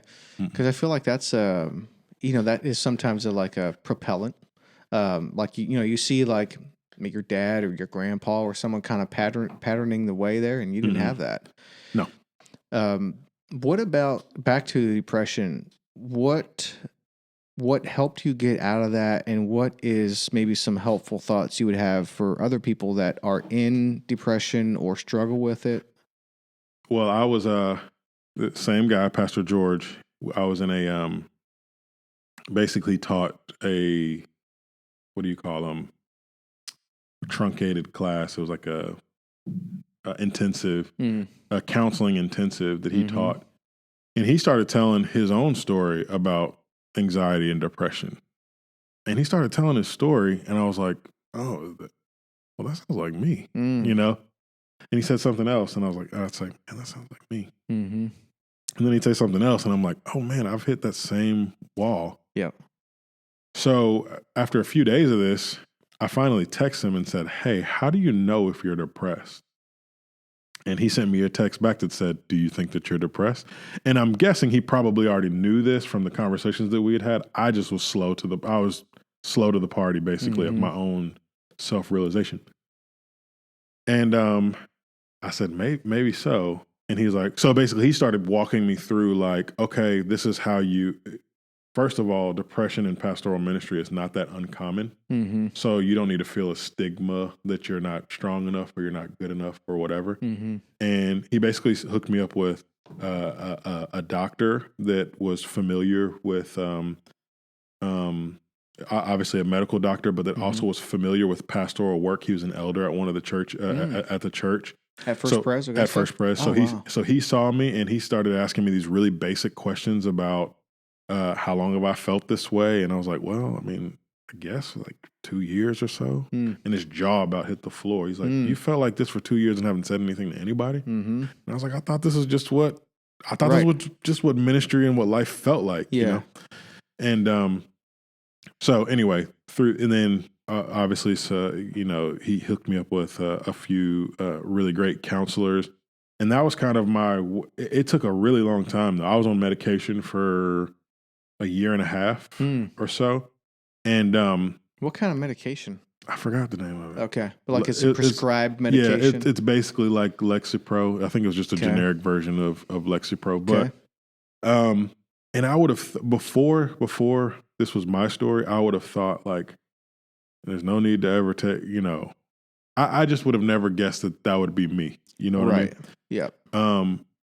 But I'd gotten so used to things feeling dark and gloomy and gray and things just not feeling right. Yeah. But still having to perform under those pressures. Yep. And being able to muster up the strength to perform for as long as I needed to perform and then just crashing when I get home. Just totally being wiped out. But then I started going to counseling and I was on Lexapro for a little while, and after a while, like the clouds started to part, and I was like, I started to feel like myself again. I literally hadn't felt like myself in a couple of years. I was like, whoa! I didn't even know it was possible to be back here. I just thought that's what life as a Christian. I guess I had convinced myself that life was torture, and then you die, and you get to be with Jesus. That's just kind of what I had prepared myself for, I guess. Anyway, so that's there was a couple of really great books that helped me out a whole lot. Do you remember any of them? Yeah, Emotionally Healthy Spirituality by Peter Scazzaro. That was a really helpful book. Emotionally Healthy Spirituality. Can you write that down, Lincoln?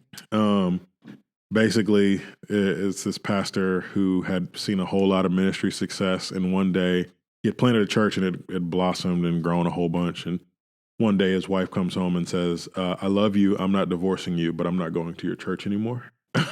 And he's a pastor there? He's a pastor. He's the planting.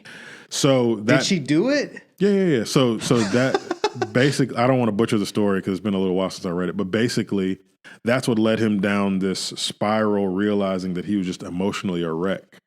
And it kind of, the book is basically like what the Lord taught him through that emotionally healthy spirituality. Another one was a book by Tremper Longman and Dan Allender. It's called The Cry of the Soul. And the whole premise is how our horizontal relationship relationships with one another and emotions, those kind of things. How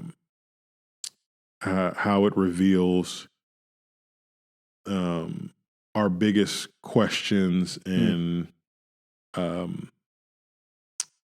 we actually feel about the vertical. Mm-hmm. So, if you're jealous of someone, it's not even about them. There's actually an anger between you and God that God wouldn't give you that gift or give you, those abilities or give you whatever. Right. So it's like how the horizontal and the vertical are related. Yeah. And that gave me, before I read The Cry of the Soul, I would think I only had two emotions. I was either angry or happy. I didn't know that I was just sad sometimes, or I was lonely sometimes, or I was confused, or I was jealous, or I was just hurt, or I was just what? I didn't have a broad range of emotional language. Right. It was just either I'm really angry about this and I know how to handle that. Yep. Or I'm really happy. Yes. Did you do any counseling or therapy with that? Yeah. And did that help you kind of see range of emotions and kind of help you process that? Yeah. I mean, there are good counselors and there are, not so good counselors. So I've been to a few of them, but the name of the book, is that what you need? The Cry of the Soul. The Cry of the Soul. Yeah. By Dan Allender. Yeah. I think it's Dan Allender and Tremper Longman. Yeah, I think there's a lot of people, man, that are depressed or struggle with depression and think it's just them, and don't. Oh, that was me for sure. Yeah, and don't realize that it's not just them, and they feel isolated and lonely. And man, I just want them to know, like, those people, like, it's like you're not alone. Right. It's not just you. And furthermore, what I appreciate, so you were on medication for this. I've never been on medication for that, but I'm sure there's been times where I probably should have been. And that's another thing I think that's unfortunate is a lot of people. I think this is getting better, but there's still a lot of stigma around and misunderstanding of the mind and depression, and maybe sometimes like people do anything to stay off of medication. Yeah. Look, I'm all about that. Like I'm like my wife's a pretty healthy person, and she's all about this health stuff, and like so she doesn't want. I kind of follow her lead on this. Like, look, if I don't need to be on medication, I'm not going to be. Right. I'm all about that. Right. But sometimes, like, something's wrong. Like, if you break your arm, for example, you're going to go put a cast on that thing. You're going to straighten it, put a cast on it. Exactly. You're going to do things to fix it. And sometimes the mind is like literally short on chemicals. Like it's short on different types of things or has too much of different types of Absolutely. things. And you need to fix that. And that's sometimes what's needed. Now, sometimes you just need to get some counseling or maybe to get around some friends or to straighten your thinking. Like maybe sometimes it's just that. Which so far for me, like that's been able to kind of correct it. And for me, I totally agree with you. And for me, it was a kind of thing that I couldn't pray and read my Bible my way out of. I tried to. Yeah. Like maybe if I just take a weekend to get away and just really pray and read my Bible. Maybe I'm not reading enough. Maybe I'm not memorizing enough scripture. Maybe I'm not doing enough. Yes. So, but I just could not pray or read my way out of it. Yep. And literally to the point where I just had to grow to just live with whatever that feeling was. And I was like, well, maybe that's just how, you're just supposed to make do until you get to heaven, know, like, and honestly, honest to God, I just did not know that it was I thought depression was, if I were depressed, I thought it would be more dramatic than it actually was. Right. I thought it would be like, can't sleep, can't eat, can't get out of bed kind of thing. Right. But for me, I was highly productive. The people around me probably didn't know that my wife probably did, Yep. she knew something was off and something wasn't right. But a lot of people around, like day to day, I was being very productive. But part of the reason, go back to the brain chemistry thing, as I look back at it, there were just so many. Again, it was my this workaholic, idolatrous, accomplishing kind of idolatry that I had. And I was just not sleep. I mean, I would go to bed at 2 a.m. and wake up at 6 or 6:30, and I would just do that every single day. Oh, were you doing that because you couldn't sleep, or? Well, I had convinced myself that sleep was for the weak or something stupid like that. You know what I mean? Like I mean, I wouldn't have articulated it like that, Right. but I was just sleep when I'm dead. Exactly, and that was where it was leading. You know, Yeah. like I couldn't. I recognized that I couldn't keep up the pace that I was at. Yeah. But my thought was, if I'm really serious about making, the Great Commission was just tattooed on my heart and on my mind. Make disciples of all nations, right? Mm-hmm. So if I'm really serious about that, why can't I give another hour? Why can't I give another? Oh, Why can't man. Yeah. So if I'm really serious, why can't I just do? Yeah. Why can't I go to the dorm at 1 a.m. and stay in there while the Because you're not God, bro. You're But John see, Farmer. I was too You're stupid. a man. I was too stupid to realize just that. to get out of bed and eat breakfast and go do some things that are positive to the world and contribute to the common good. Like, dude, that's at the end. That's about all we can do. But see, I just didn't.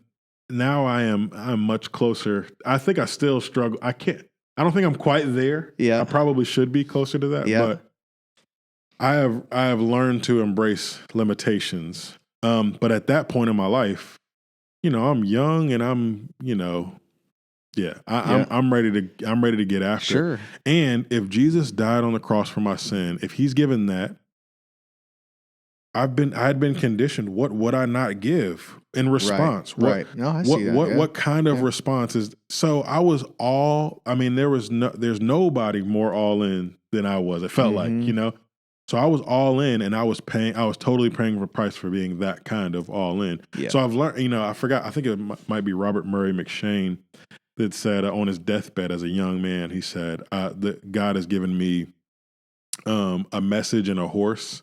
I have killed the horse and no longer can take the message. Oh man. And that was one of those wake up calls where I was like, okay. Yeah, I love that, dude. That's actually really helpful. So yeah, that was one of those wake up calls that made me go, all right, well, if that's true, then obviously 5 years of, all out, no holds bar ministry is not as effective as 30 years of consistent and persistent ministry. Yeah. See, I think, well, by the way, I was going to ask you, when you came off those medications, how was that? Was that awful? Was that hard, or was it not too bad? No. Again, I had a great mentor, that had dealt with this before. Mm-hmm. So all the while, first of all, I was on a really, really low dose. Okay. And when you come off, do you just like stair step down, or you just stop one day? You're supposed to stair step down. Okay. You just stopped? Yeah. I was like, yeah, it's enough. Okay. It was like literally so the first thing was they told me for a year, whether you feel changes or not, you have do not miss a day. This stuff is messing with your brain chemistry. Basically, I'm not smart enough to understand all the terms and all that, but basically it is resetting things in your brain, serotonin levels and those kind of things. So they said, don't, and unfortunately at the very beginning, I would take it for a couple of weeks and start to feel like, oh man, I think the burden is lifting in some ways. Oh. And then I'd not even intentionally, but I'd accidentally stop. And there were just these really horrific crashes that happened. And I was like, oh, okay, it's dangerous to just stop cold turkey. So I'd done it for over a year consistently without missing. And then after talking, the other thing is Jakell and I were doing couples counseling as well.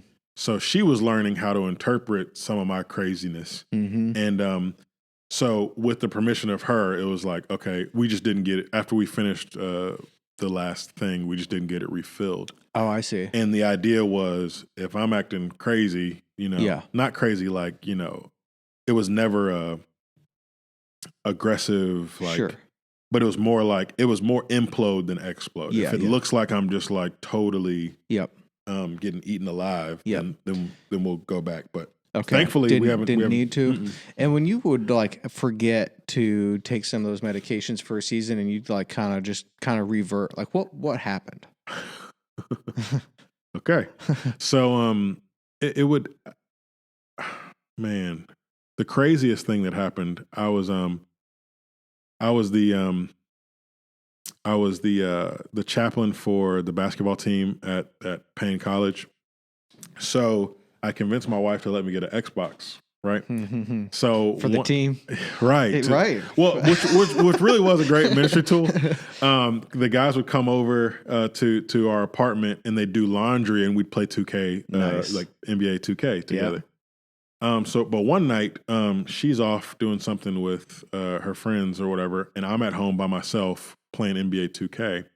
I hadn't taken my medication in probably a week and a half, and I didn't realize it at the time. Oh, wow. So I'm playing NBA 2K, and I just get filled with a kind of rage that I kind of never felt before. And I like broke. This is like solid wood chair that was in our apartment, and something happened in the video game, which I'm really not a big video gamer at all. But I just started I picked up this chair and just started slamming it, and it shattered to pieces.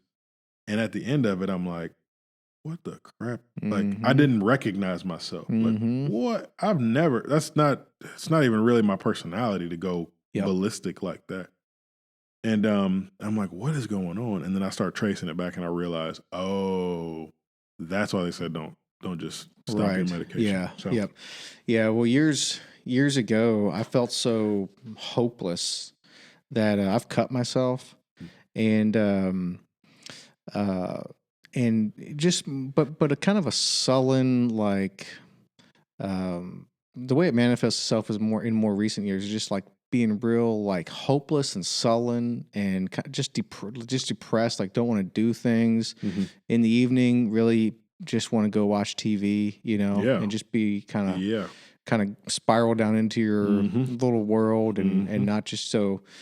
But I think what helps me a lot is, well, there has been at least a time I can think of where, like, what it took to change it was actually a change in my circumstances.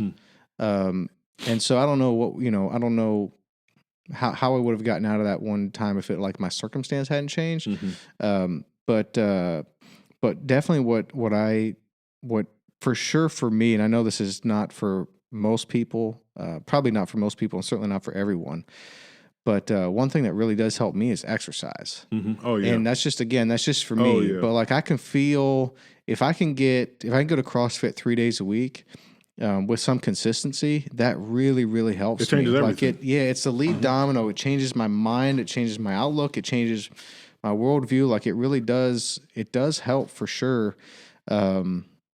But no, it's not for everyone. Like sometimes you gotta either go see a counselor or a therapist, or like change the chemistry of your brain with medications or something. Yeah. So thankfully we have these doctors. Oh, this is the other thing I was going to say. Like one time this was a while ago, but I was so hopeless, man. I was up late. It was probably 1:00 in the morning, and I was on our back patio. Dude, it's when you're in these situations, man, it's like you don't talk to people because you feel shamed, and you feel like if you just get your shit together, like like you don't need to like bring them into your crap. You know what I mean? And like hopelessness is one. Dude, hopelessness is a killer, bro. Like if you don't have hope, dude, nothing else is gonna be right. And I felt so hopeless and so alone. I was smoking a cigar, and I just took that cigar and boom, right on my left arm, bro, right there. Like, and dude, that freaking hurts. I don't suggest it for anyone. Yeah, that doesn't because you sound good. feel that, bro. Yeah. You like there was a mark for a long time, but just that hopelessness and that sense of loss and just. Dude, it's the worst, man. It really is the worst. So if people are out there like, dude, you are not alone, and there are better days. There will be better days. Like hang in there. Do not quit. Like there's been so many times where Pastor Ray has either said it or it was in a sermon. I can't remember. But it's just this idea of like 5 more minutes. Like just continue on for 5 more minutes. Like just don't quit. Like not now, right? Like no, don't quit yet. And like there's been many times where I'm like, bro, you son of a, you don't quit. Right. Not right now. 5 more minutes. And the other thing is, because sometimes that's not even enough. The other thing is you got to watch your circle. Who are you letting in your life? Like it's really, really important. Proverbs, what is it? 17, either 3 or 17. a friend loves always, and a brother is born for adversity. Yeah.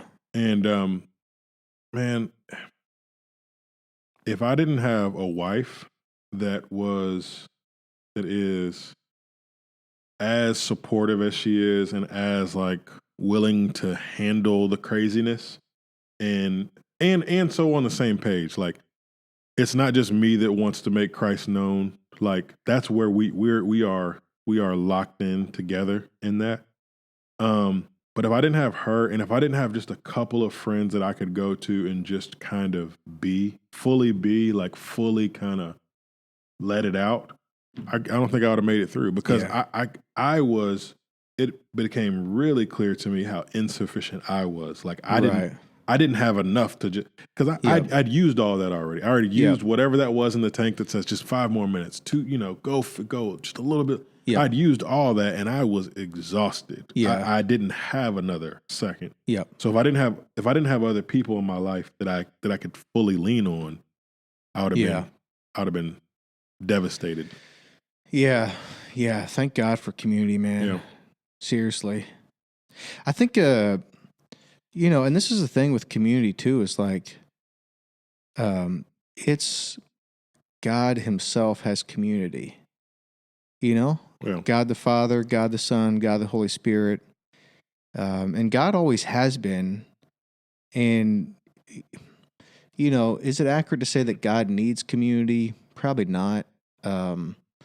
He is community. Yeah. And that's even wrapping your head around that is like, it brings a gratefulness too, because God didn't need us for community. God didn't need to create humans for community. Yeah. And another really great book. But he has it in the Trinity. Yeah, exactly. There's community in the Trinity. Mm-hmm. It's like he was all sufficient. He had what he needed and still chose to create us. Yeah, go ahead with that book. It's called Zeal Without Burnout. I forgot the name of the author. It's a really thin book. Mm-hmm. But the premise of the book is simply, you're not God. And because you're not God, you are needy. Yeah. God's not needy. Yeah. But you're not God, so you're needy. You need, I think his basic arguments were, all people need a Sabbath, that is a day to rest and to be, to cease from doing. Mm-hmm. You need friends. You need, what did he say? You need sleep, which was big for me. Like I prided myself on being able to function, which I did for a little while, for over a year. Probably almost 2 years, I functioned with very minimal sleep, but it paid me back. That you can only take out that much before you got to pay that. That's a debt that you will pay back. Yes. So anyway, Zeal Without Burnout, another really helpful book in those terms. Let's talk about racial reconciliation. I know you have a lot of thoughts around this, and I'd love to hear them, dude. Okay. Wherever you want to jump in at. Yeah, so I heard someone say, I can't remember who it was, but someone said all ministry is autobiographical. And I really appreciate that, because I think that's true. And that's definitely true in my case. Mm-hmm. So I came to Christ as a sophomore at Valdosta State, and the guy that led me to Christ was a skinny white dude who, when I first saw him, I wanted to beat him up. Like... I just wanted nothing to do with this dude, right? Like, he comes out to our front lawn, like walking on his tippy toes with his chest all poked out. And I'm on the football team, and I got a couple of, probably 8 of my boys with me. And we're just throwing the football on the front lawn, right? And for whatever reason, he like trots into the middle of us and is like, hey, can I play? It's like, no, you can't play. Get away from us, He just wanted to throw football with you guys? Yeah, and I was just, for whatever reason in my own heart, I was just being a jerk. And I'm like, go away, I didn't say that. I was like, sure, man, whatever, you know, and we let him throw. And then I guess he was trying to impress us or something, but he was throwing the ball as hard as he could. Dude, I'd be doing the same thing, like, man. If I was bruh. throwing the football with you, I'm like, I'd be giving it everything that I had. and it's like, it was fine, but it's like, what?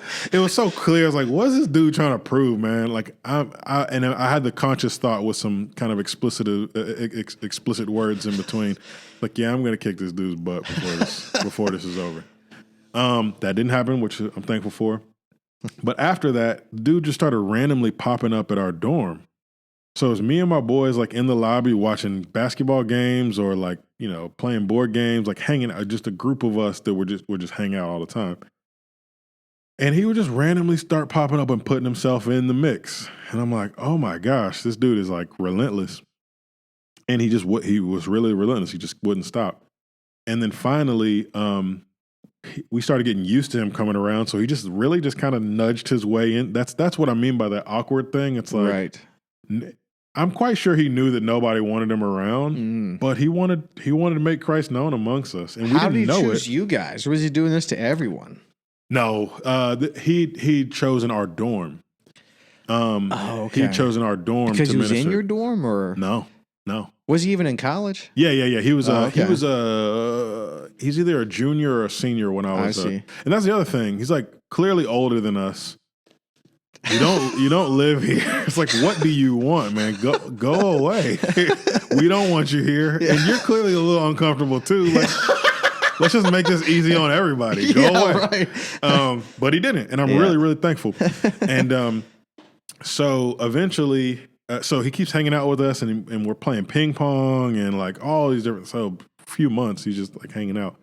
Then he's like, let's start a Bible study. And I'm like, and he had heard the way we spoke, the way we talked about girls, the whole gamut of things. Like we weren't really hiding who we were, right? Yeah. And he's like, hey, let's do this Bible study. And again, it was like this awkward, like, this guy's a nice guy, and I don't want to do this at all. But am I really going to be a jerk to this dude for no really good reason? I'll just go to the Bible study. So I went to the Bible study. Or I told him I was going to come to the Bible study. He's like, okay, cool. Bring all of your friends. So he made me bring like everybody. And I'm like, all right. So we did that. So he started having this Bible study kind of weekly. But then all the girls from the dorm started going to the Bible study too. So I was like, okay, this isn't that bad. Yeah. Right? Now you got a reason to be there. It's like, yeah, this is not that bad.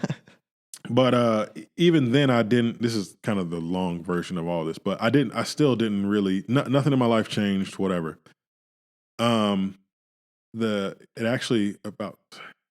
was the next year actually before I became a Christian. The next year, I was on Facebook, like, acting a fool, and he sent me a personal message that was, the whole time I'd been telling him, yeah, I'm a Christian. Let's, sure, whatever. Well, let's do that. Because I grew up going to church, whatever. But my heart was not changed. My heart was not for Jesus, right? But this whole time I'm telling him I'm a Christian. So the next year, actually, I'm acting a fool on Facebook, on the internet, and he sends me a message that's basically like, hey, you can't keep saying that you know and love Jesus, and yet you're saying these words. Like, this doesn't say that that's true of you. And I was just convicted. So from that point on, the dynamic of our relationship changed.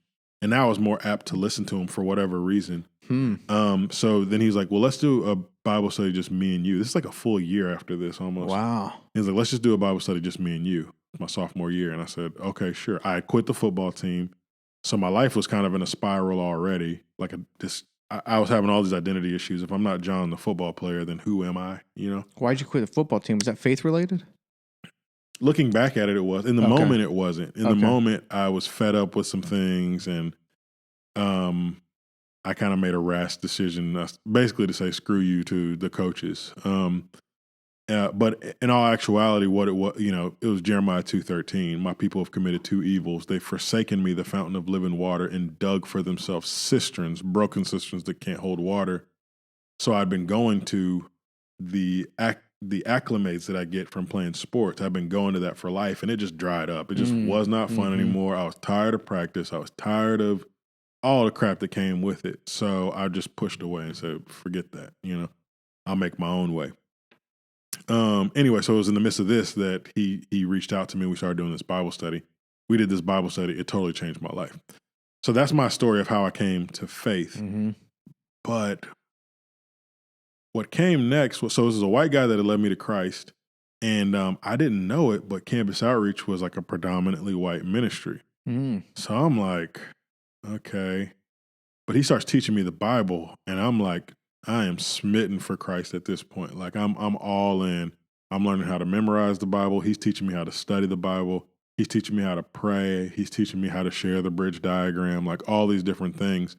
And he tells me about this thing called Beach Project, which is just like a 8-week summer program that Campus Outreach does on the beach to more intensely teach students all these things. So I'm like, if we're learning this stuff, if I'm going to get to know Jesus better, I'm there. And I didn't really ask any much more questions, but I get there and I'm like one of the only black people there. I'm like, what is this? You know, I'm like, man, this is, first of all, I don't want to be friends with any of these people. I treated them like I treated, Patrick. Yeah. It's like, I don't really want to know you guys. I'm here for the Bible and for this training. And I don't really care about the friendships, quote unquote friendships that you guys have to offer, which is not the best attitude, but that's just where I kind of was with it. Sure. So at the end of the Beach Project, we're going back to our campus, and one of the girls in our ministry was like, "Hey, when we get back to school, don't forget us. Don't we're your family now." Like, and it was the first time I had to think about it. Like, whoa, I now exist in two worlds. I've got all the homies, right, that I play football with. And then I've got all these people now that I have this deeper and different connection with. And I don't even know. And all these people are white and all these people are black. So now how do I exist in this world? Like, what does this look like now for me? So for the rest of my time in college, I was wading those waters. Again, like I said, I had a few different cousins come down. One came down, became a Christian, and was plugged into this ministry with us. And then the very next year, another one of our cousins came down, became a Christian, and plugged into this ministry with us. And we started to slowly but surely, it started to become more and more like this hodgepodge of black and white, male and female, black and white. And it was this really beautiful thing. And I became more and more convinced that this is what it was supposed to look like in the first. This is not an anomaly. This is what it should look like.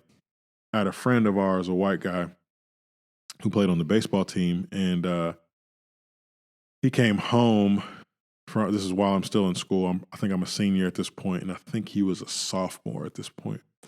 And it's me and my cousins and a couple other guys, and then and we're sitting in this living room, and he comes in, and he looks like really dejected. And we're like, yo, what's going on? Are you okay? He's like, yeah, I was just at home and my friends were telling these really racist jokes. And it was the first time that I realized that those weren't okay. And I was was this a white guy? This is a white guy. Yeah. Sorry. So so basically we're in this living room with black and white guys together, and we had become pretty good friends through our experiences with Campus Outreach. All of us are pretty new in the faith. And this white guy comes in dejected and basically says, through hanging out with you guys, I realize now some of the jokes that I used to make were not okay. I didn't even know those things were out of bounds until my friends started saying them when I went home. And now I'm totally changed. Like the things that I accept and don't accept have totally changed. And to me, I was like, man, that's really important. How do you kill racism? That was the first time where I started to realize, like, oh, no. This guy's going to go on to be a business owner and a leader. And now he can't be what he might have been had he not had this experience. Yeah. So that made me say, this is worth multiplying 100, 1,000 times over. Yeah. Whatever this environment is that this dude is being grown up in or has been grown up in, that's worth multiplying, because whether he knows it or not, his life has been totally changed. So that's kind of what's began to set me on this trajectory. And then I started to realize more and more, like, because of the way that I'd grown up, that I just knew how to wade in and out of different cultural circumstances that some people just didn't know how to wade. So I'm like, okay, that's the Lord, and I'm going to press into that. So we started off when I became a Christian at Valdosta. Our ministry was just predominantly white, and it was predominantly female, actually. And then when I graduated, it was like 50-50 white and black, 50-50 male and female. And I was like, well, and that's what we just started praying and praying, asking God to do that, and He did. And I was like, whoa, that's awesome. I wonder if we could multiply that out and it more. And I'm reading and studying the scriptures, and I'm seeing more and more. I think this is what is on God's heart. You know, Ephesians 2:1-10. It's all about the vertical and horizontal, the vertical reconciliation between God and man. Right? You were dead in your trespasses and sin, and God raised you up and brought you to newness of life by grace. You know, like He has vertically reconciled you. And then the very next thing that He says, right? Chapter 2, 11-15, 17, He's broken down the barrier of the dividing wall. Mm-hmm. So if it's true that the vertical reconciliation has happened, how does that get expressed? That gets expressed through horizontal. There is no more Jew and Gentile. You know, that those barriers of reconciliation are broken down, and now He's brought, those who are near. He's brought together those who are near and those who are far off. So I'm seeing those things in the scripture, and then my experiences are actually matching that, and I'm like, oh. So I go to Georgia Southern, and it's like I said, it's an interesting college because, first of all, it's about 1/3 black, which is pretty crazy. Almost a third, a little less than a third, but almost a third black at the time. It might have changed by now. But also there was like this good old boy population as well of, it sounds like I have 1,000 cousins, but I had another cousin that came to school down at Georgia Southern while I was working there. And one night she was walking home, and she walked by the white fraternity houses, and the guys just started to berate her with the N-word and screaming at her and saying all these different things. And in college 10 years ago? Oh yeah, at Georgia Southern. Is this common? I mean, that's it's not freaking uncommon. Insane. It's not. So that's what Georgia Southern kind of is. It's this combination of. There's a lot of things there, if that makes any sense. So there is that population where you'll see somebody drive by with the Confederate flag on their truck, but then there's also this really large black population and all the black sororities and fraternities and a kind of a black identity on campus as well. So I was coming into that as a campus minister, and our ministry when I got there, our students were predominantly white. So I'm like, well, obviously I will minister to any student that will give me an ear for the gospel. I'm going to minister to them, and I did. But I want to aim specifically at African Americans on campus and making a ministry that is reflective of the greater context of what Georgia Southern is. And in just a few years, like the ministry went from mostly white and when I say mostly white, I mean almost everybody white. To when I was leaving, like there had became generations of. So let me put it this way: we were at this large group meeting, and a guy that I was discipling, me and him got into this conversation because the room, there's probably 200 people in the room, and it was almost exactly half black and half white, or half minority and half white. And I was like, man, look at this. This is like really awesome. And a dude that he was discipling was like, what's the big deal? It's like always like this. Okay. And to me, that was another light bulb. And I was like, whoa, that's exactly how he should feel. Right. Like, and what if one day my kids walk into church and they see the multi-ethnic bride of Christ, and me and others are like glorying over it, and they're like, this is the way it's supposed to be. Like, yes, absolutely. To me, I was like, that is the ideal that's worth aiming at. Yes. Well, on that note, wasn't it MLK who said 11 a.m. on a Sunday morning is the most segregated time in America? Yeah. What's with that? I mean, that sounds like bullshit. Like I'm not saying that's obviously. I'm not saying that his statement, or that I'm saying. This is the church. This is the bride of Christ, and that's true. Like, that's bullshit. Whatever. What's going on? Well, it's a little more complicated than that. So it starts, the reason the Black church exists is because of the historical disenfranchisement that happened in the white church. Sure. Right. So, I agree. I hate that. To me, I think, let me start with the end in mind. I think one of the things I love about Immanuel, and one of the reasons I came to Immanuel, is because it's clear that we really do want to make the real Jesus non-ignorable in our city. And to me, I didn't have that exact language the other places I was at, but to me, one of my really good friends in college was about 100-pound girl named Sarah, and she was a blonde hair white girl, and she was a ballerina. we could not be any more opposite. Like, and she was like one of my best friends. Like, I'm talking about best friends, like to the point where, her dad was a doctor, and for something, I can't remember why we were in Macon, but I had met her parents a couple of times, and I'd become really cool, like close friends with her parents as well. And her mom would, like, when I'd walk in the door, her mom would be like, "Oh, did I show you this tape of Sarah as a ballerina?" And she would like force me to sit down and watch, like, that sounds like torture. Film.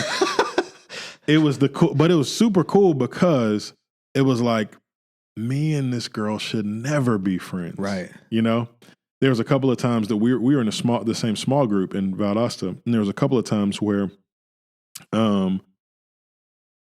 we had to, like, make cookies or something for the small group. So we'd go to Publix, the local Publix, and get stuff. It'd just be me, her, and one other person, like my cousin or somebody like that. But it's just clear. There was one time particularly where we're grabbing stuff in a cart, and it was like an older white lady that just kind of like cocked her head at us. And I was like, what? Like, what's going on? To us, our interaction was totally normal. Yep. But what I realized was, it's like, okay, you two are not dating. You're definitely not brother and sister. Yeah. What the heck are you guys doing? Yeah. Like, what is this? Yeah. What is this thing? And to me, I was like, that's the beauty of Jesus. Yes. And I'm like, what Jesus does, and I have a lot of friends that are dear brothers of mine, that I would never be friends with if I wasn't a Christian. Mm-hmm. We'd never be in the same room together. Right. We would never be, we would never, politically, we wouldn't agree. Mm-hmm. Just our worldview in general is just so diametrically opposed to one another. But what happens when Christ reconciles us to him is he also, that's the beauty of the doctrine of adoption, right? We are adopted to God as his children. Yeah. But in that adoption, we receive brothers and sisters. Yes. So now we've got this family of God. Well, whether you like it or not, that's your family. And so that started to happen. So let me fast forward. Well, and just on that, I mean, you do have actually a great point. As we talked about the church thing, what I guess when you see something like that, or when you see a statement like that, it's like, man, like, we're supposed to be the Christ followers. Like, we're supposed to be the ones that are the example to follow. And yet, if that's the state of the church on this matter, and probably others, but on this matter, it's like, man, we're like doing the worst at it. You know what I mean? Yeah. So basically, I forgot the question. So I'll come back there. Yeah, it's the existence of a segregated church is a mark on the body of Christ. And MLK said as much in the letter to a Birmingham jail, or from a Birmingham jail. He said, he starts speaking about how deeply disappointed he was with the church, because this was such a key, that was such a key moment for the church to unite and say, this is right and this is wrong. Yeah. And the church the white church specifically, so thoroughly fumbled the situation. And so we've had to do, there's been ripple effects that have happened, and the existence of the Black church has been an utter necessity in American history, for sure, because Otherwise, we wouldn't be able to have leaders, and we wouldn't have a voice, and we wouldn't have a place to gather and that would be it was one of the original places that was our space. That was actually our space where we could be us. So the existence of the Black church is an absolute necessity, and it has been. But it's an unfortunate. I would say it's an unfortunate necessity. Yeah, and now, do you still like? What are your thoughts on that? Like, is the goal that we have just mixed race, ethnic, cultural, like multi-ethnic, multicultural churches, kind of everywhere, or is like still that like is that still like a thing of beauty where you might have Black churches, Hispanic churches, mixed churches? Like what are your thoughts on that? Yeah, I think race isn't a goal. I don't think that's a goal. I think glorifying Jesus where you are is the goal. Making much of Jesus right where you are is the goal. And I think there is space for ethnically monocultural for monocultural churches. There is space for that, I think there also is a real need and a real place for a multi-ethnic church. And I think that probably should be more of the norm than not. Yeah, I totally agree. When Paul writes to the church, to the given churches that he writes to the church at Colossae or to the church at Corinth, not to the Jewish church at Corinth and to the Gentile church the expectation is if Christ really has reconciled you to him, y'all got to figure this thing out. I mean, he takes a portion of Philippians to say, hey, those two ladies, make sure they're getting along. Like he takes a point of his letter to say relationships matter. Here's the other thing. It's all under the umbrella of the Great Commission, right? Why does the church exist? The church doesn't exist just to exist. The church exists to make disciples of all nations, right? If you read through the Gospels, the constant thump, the constant heartbeat is the Great Commission, right? Specifically in the Gospel of John, such and such didn't happen because his hour had not yet come.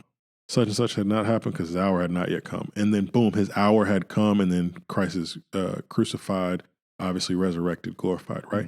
Great Commission, it's all about that Great Commission narrative, and then the thrust for it. Okay, now that this has happened, now that I've completed salvation, make disciples of all nations. But in the rest of the New Testament, after Acts, right, all the epistles, you don't really hear of the Great Commission in any of the epistles. But what you constantly hear is unity.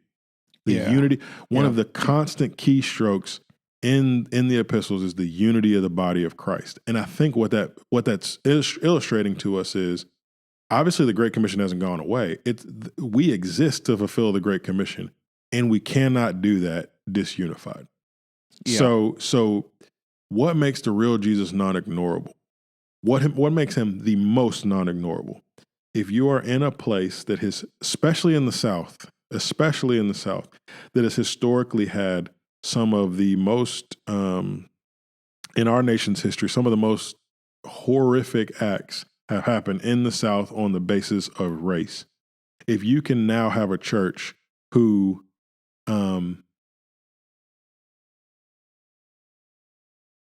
are mending those kind of historical wounds, looking them in the face, not brushing over them, right? But looking those things in the face and saying, okay, now how do we as a body of Christ respond collectively to this? I think that's what the world is waiting for. Yeah, the world is waiting for a church that dwells in honesty and power. A church that is able to own and repent of its own issues, and also offer a witness of I think I think Christ is most glorified by his church when outsiders look at them and say, what is this? These men who have turned the world upside down have come here also, right? Yes. Like, look at these, look, who are these people? Yes. And I think in this country and in the South especially, I think race is a very key component to that. Totally agree. And you're right. I mean, the fact is, it is a big deal because, well, this is the sad part when we think about like reconciliation, like to go back or to go back to something. I'm not sure what like the meaning of conciliation would be, but I think it's fairly self-explanatory. Like the coming together, like the oneness, the unity, that type of thing. But you can't really like, correct me if I'm wrong, but I mean, it would be tough to like reconcile in the true state of the meaning of that word in American history because we just had it jacked up basically from the get-go. For sure. And so if we're going to like truly reconcile, we actually need to go back to Adam. Like that's where this whole thing started, is when like the sin, when that sin happened, this was one of the things that this is one of the outcomes of like that original sin. Absolutely. But man, when you think about like the importance of this subject, it really is. It's probably more important than most people think on a daily basis, and probably certainly more important than most white people think on a daily basis in the church. Dude, our country went to war. Like we had our only civil war. This is like one of the biggest issues of our only civil war this country's ever had. Yeah. So it's so like rooted in. There's so much history here. And you know, I think that's what, and I don't speak for all Black people, but generally speaking, I think that's one of the things that's so hurtful is exactly when there's not an acknowledgement of just how devastating, and you know, and the reality is, you know, most Black people are very, very aware of their Blackness on a day-to-day basis. Really? Oh yeah. I mean, again, I don't, like I said, I'm not speaking for everybody, but yeah, I mean, just today, for instance, and this is a very, very small, for instance, but I'm playing on the front porch with my wife and son, and there's a girl that runs every day up our block, right? White girl. And we can see her through the Ring camera, and whenever she's out there, she just normally just runs right up our street. But whenever you know, Jakell or LJ is outside, no big deal. But whenever I'm out there, she like totally crosses the street, right? Every time. Are you talking about like when you're standing on the sidewalk? No. You're just in your yard? I'm standing on my porch. And you can see her running, and then she crosses the street, comes by you, and crosses back over again? Crosses back over, yeah. No, she does not. Oh, yeah, every time. Dude, there's no way this happens anymore. No, yeah, every time. You gotta be kidding me. And do I know 100% that she's being racist? No, I don't know. I haven't had a conversation with her. Though? I mean... But it does cross my mind, like, is my point. It's just men in general, like... I don't... That's what I mean by just aware of who I am, right?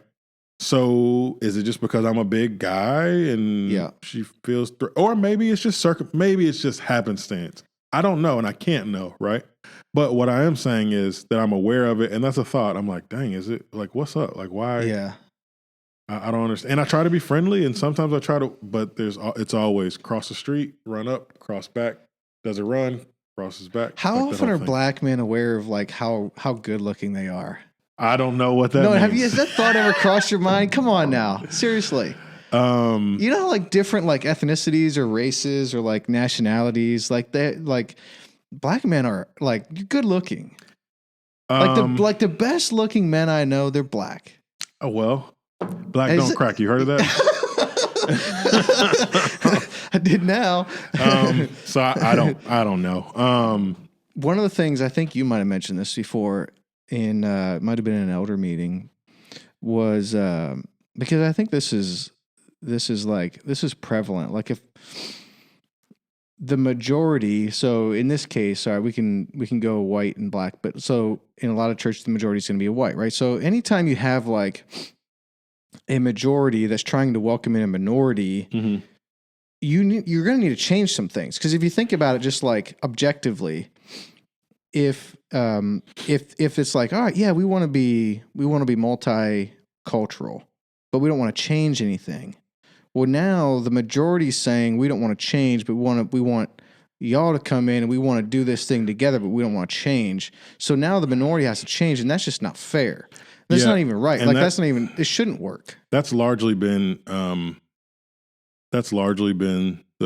my experience, that's largely been the white church's response is, yeah, you guys, right? Yeah, you come black on. people, especially somebody like me that can galvanize black people, and that can, like, that can be used for evil in the sense of, all right, now John, now you go get all your black friends and bring them to the white church, right? And we don't want to change much, but make sure you put on some chacos, and you put on your best polo shirt, and right. Make sure, and then come over. Yeah, right? and we'll sing our boring ass music. Exactly. You know what I mean? And hope you guys, we'll like pound away at the organ or whatever. So, yeah, I heard a brother named Sung Chin Ra once say, it's not that the myth of the great melting pot is just not true. Sociologists have even acknowledged that America's not a melting pot.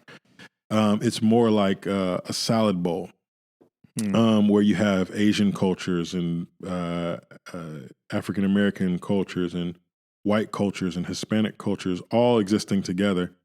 But he said, if that's the case, then what white evangelicalism has done is it's taken a salad bowl and it's dumped ranch dressing on it. It's dumped ranch dressing on it to the point where all the other things that you're supposed to be able to taste in that salad bowl are now drowned out by this overwhelming ranch flavor. Oh, man, that's a good way to put it. And that ruins the flavor of the salad, right? Yeah. So, yeah, when it comes to racial reconciliation, that's what you want to call it, which is a bit of a misnomer because we were never reconciled to begin with, right? But when it comes to this idea of racial unity and cross-cultural unity, there has to be a willingness on whoever the majority culture is to do the thing that we humans are most uncomfortable with, and that is let go of power. That's key. There has to be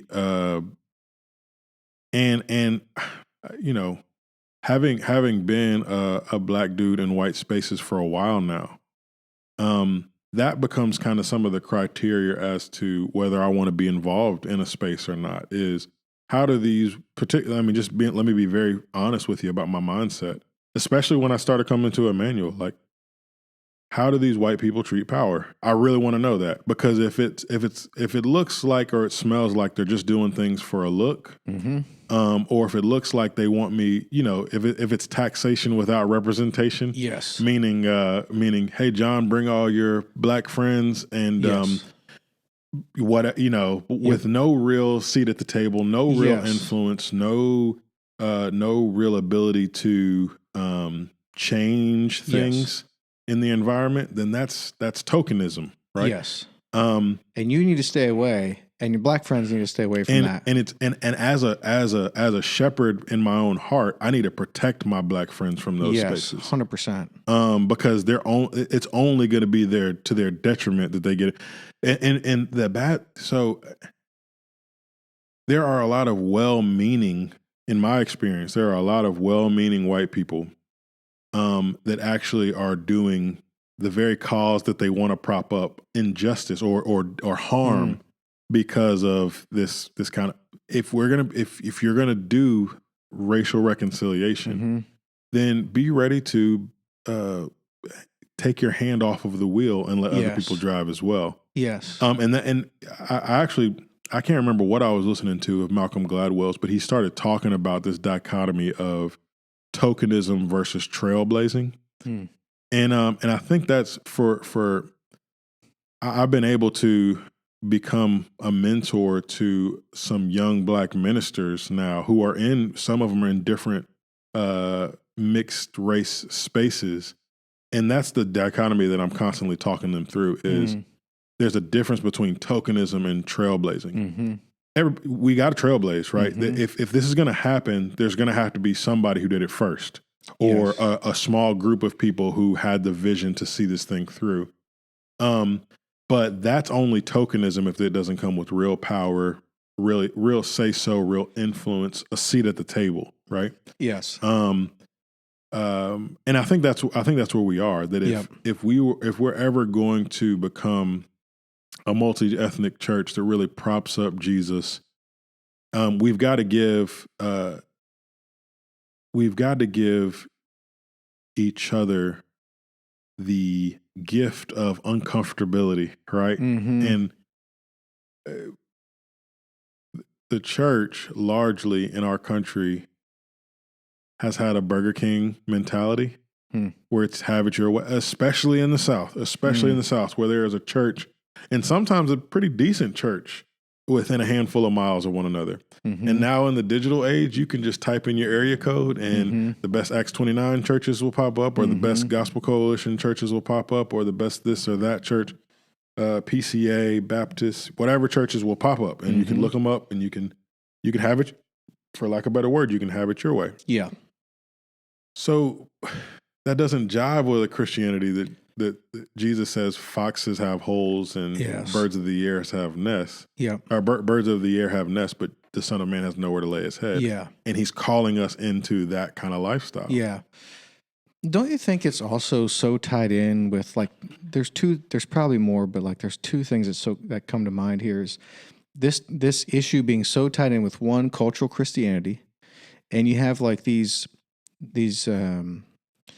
like almost like good old boy networks or churches or whatever, and they don't even know that, but it's the church and its people are more concerned about status quo and the social, like going to church actually gives you a social advantage, and so you're going to do that, and also like there is something that feels good about getting up on Sunday, getting dressed, going to church with your family, coming home, having lunch, like so there long is as you're on the in crowd. So long as you're on your in crowd, like there is. But what I'm saying is, like you can kind of check a box. Like you can use it to check a box a little bit, and you know, it's even like, you know, when you do something that takes a little discipline or whatever, like it feels good. Like, and so you have this people going to church because it's a thing to do. It's socially advantageous. This cultural Christianity. They're not going hard after the real Jesus, for sure not.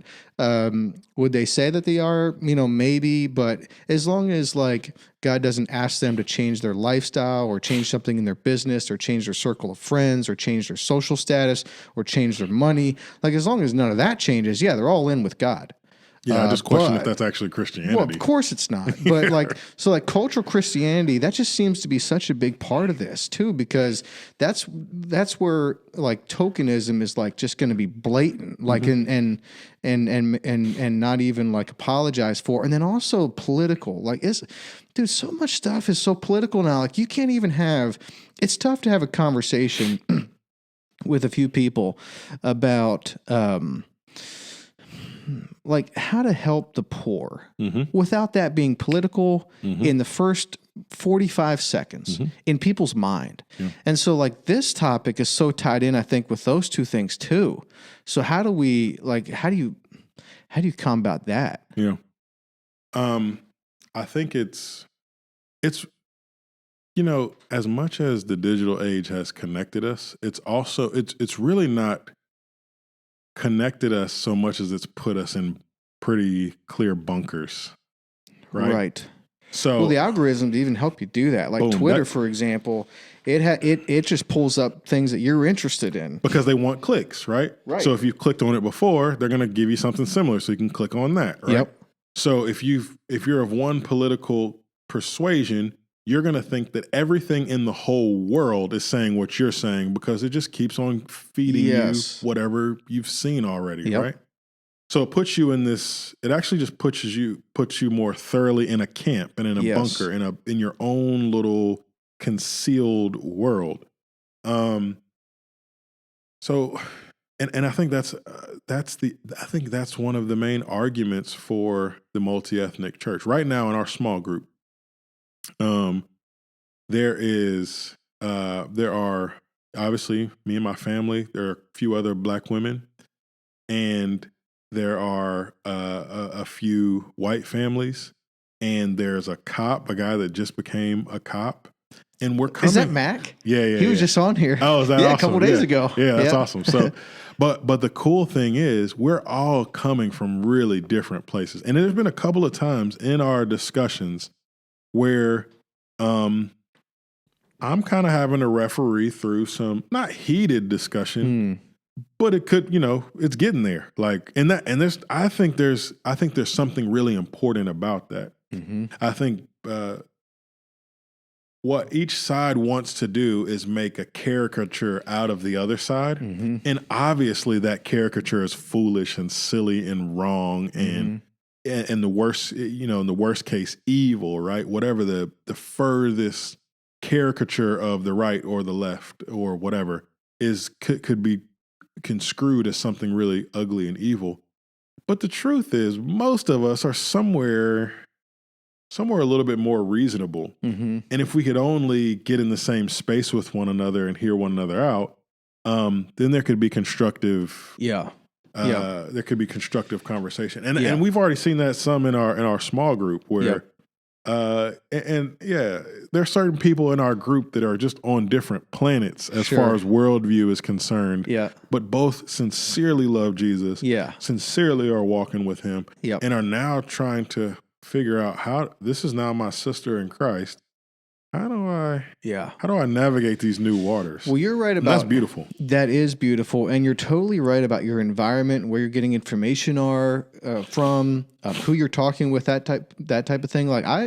There was a shift when we moved to Nashville in 2014 because before that I was more out in the country, so I was more Republican. I was more capitalistic. I was more pick yourself up by your shoelaces kind of thing, like self-made, and dude, I'm embarrassed by that. Yeah. I'm pretty embarrassed by that. And when you come to a city and you see more people and from different walks of life and different nationalities and different upbringings, dude, you see parts of this city where I'm just telling you right now, like if I was born in those parts of the city, dude, I'm barely okay, and I came from a good family. Right. Like I had so much momentum before, I even became a living thing in my mother's womb. So much momentum, dude. Without that momentum, I do not know. Like I have so much respect for people that even kind of make it through when you come from some of these places, and so that's changed. Living close to a city, for me, has changed my worldview. It's changed. I'm not very political at all, but like it's even changed some of that.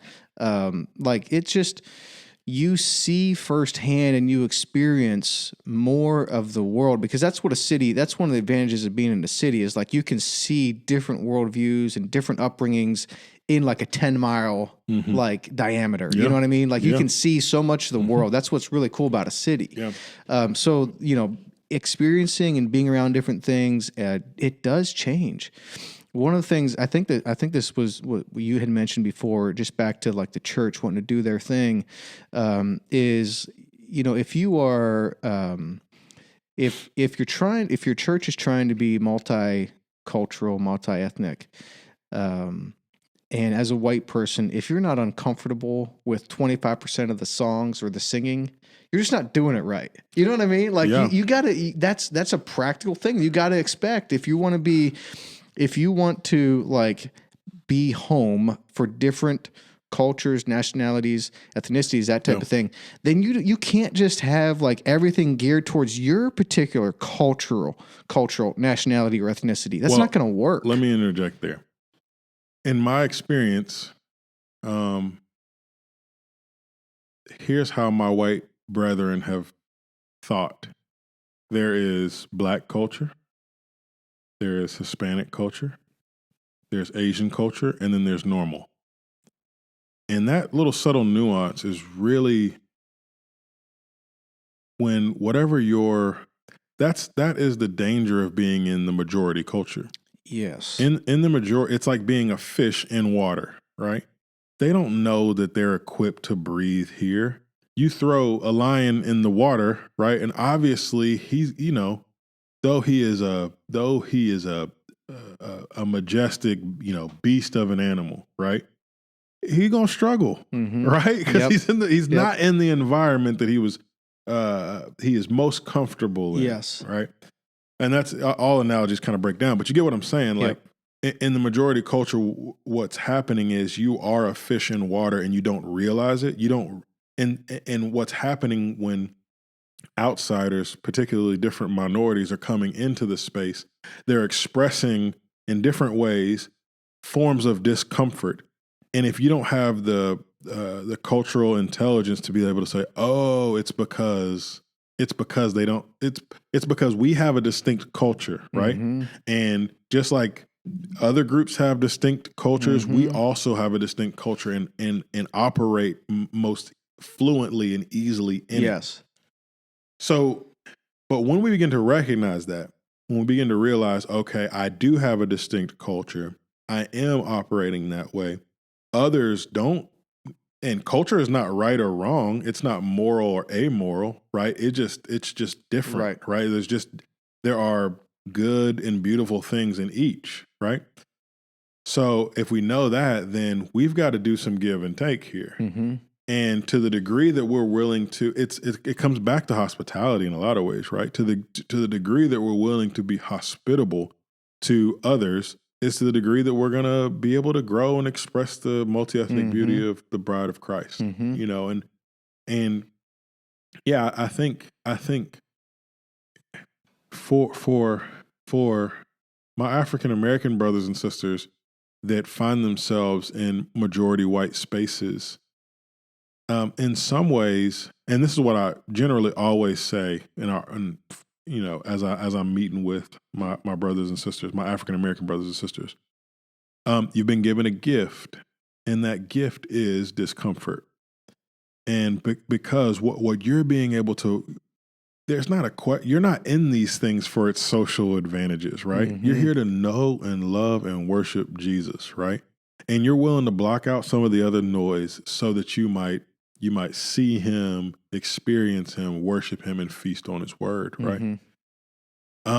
That's a gift that we also want to give to our white brothers and sisters as well. And I think that's a gift that I think that's a gift that the church needs. But they have to be able to receive it though too, right? Exactly. Because otherwise they get uncomfortable and they don't realize this is actually helping them and they just can't handle it. Right. And there's a lot of other things that you could say along those terms, but I think the more we press towards, there's a pastor in New York who has not too long ago hired a African American woman to be the worship leader, and he said to her, "Your job is to make me uncomfortable 25% of the time." And he's a white pastor? He's actually Asian. Asian. Yeah. But it's a majority. I'm pretty sure it's a majority white context. Yep. And I think there's something really wise about that. Yes. I think there's something really wise about that. And I don't know what the threshold is or what the exact percentage is, but we should all be pressing towards, Philippians 3, considering others as more important than ourselves. Yeah. Right. And if we can do that culturally as well, if we can show deference to our brothers and sisters and die to ourselves. There's this old analogy. It's actually a football coach that gave me this. He said, here's a group of people that died in a plane crash all together. And group A, they died in a plane crash. And they woke up, and all of them woke up having died, and this really beautiful table was spread out. And they had this porridge in front of them. Each one of them had this beautiful bowl of porridge in front of them. And they thought, I must be in heaven, right? And they had a wooden spoon taped to the end of their hand. And they dug into the thing, but the spoon was too long and they couldn't. And what they realized was they were in hell because they had this really beautiful, delicious thing in front of them, but they could not feed themselves, right? And And then he said there was another group of people that died in the same plane crash, woke up at the same table, and they realized they had this really beautiful porridge in front of them. And instead of trying to feed themselves, they dug into the other person's porridge, and everybody fed the person across from them. Yeah, it's beautiful. Right? Yeah. And I think that's the picture of the church. You know, though it was a football coach that gave me that, analogy. Yep.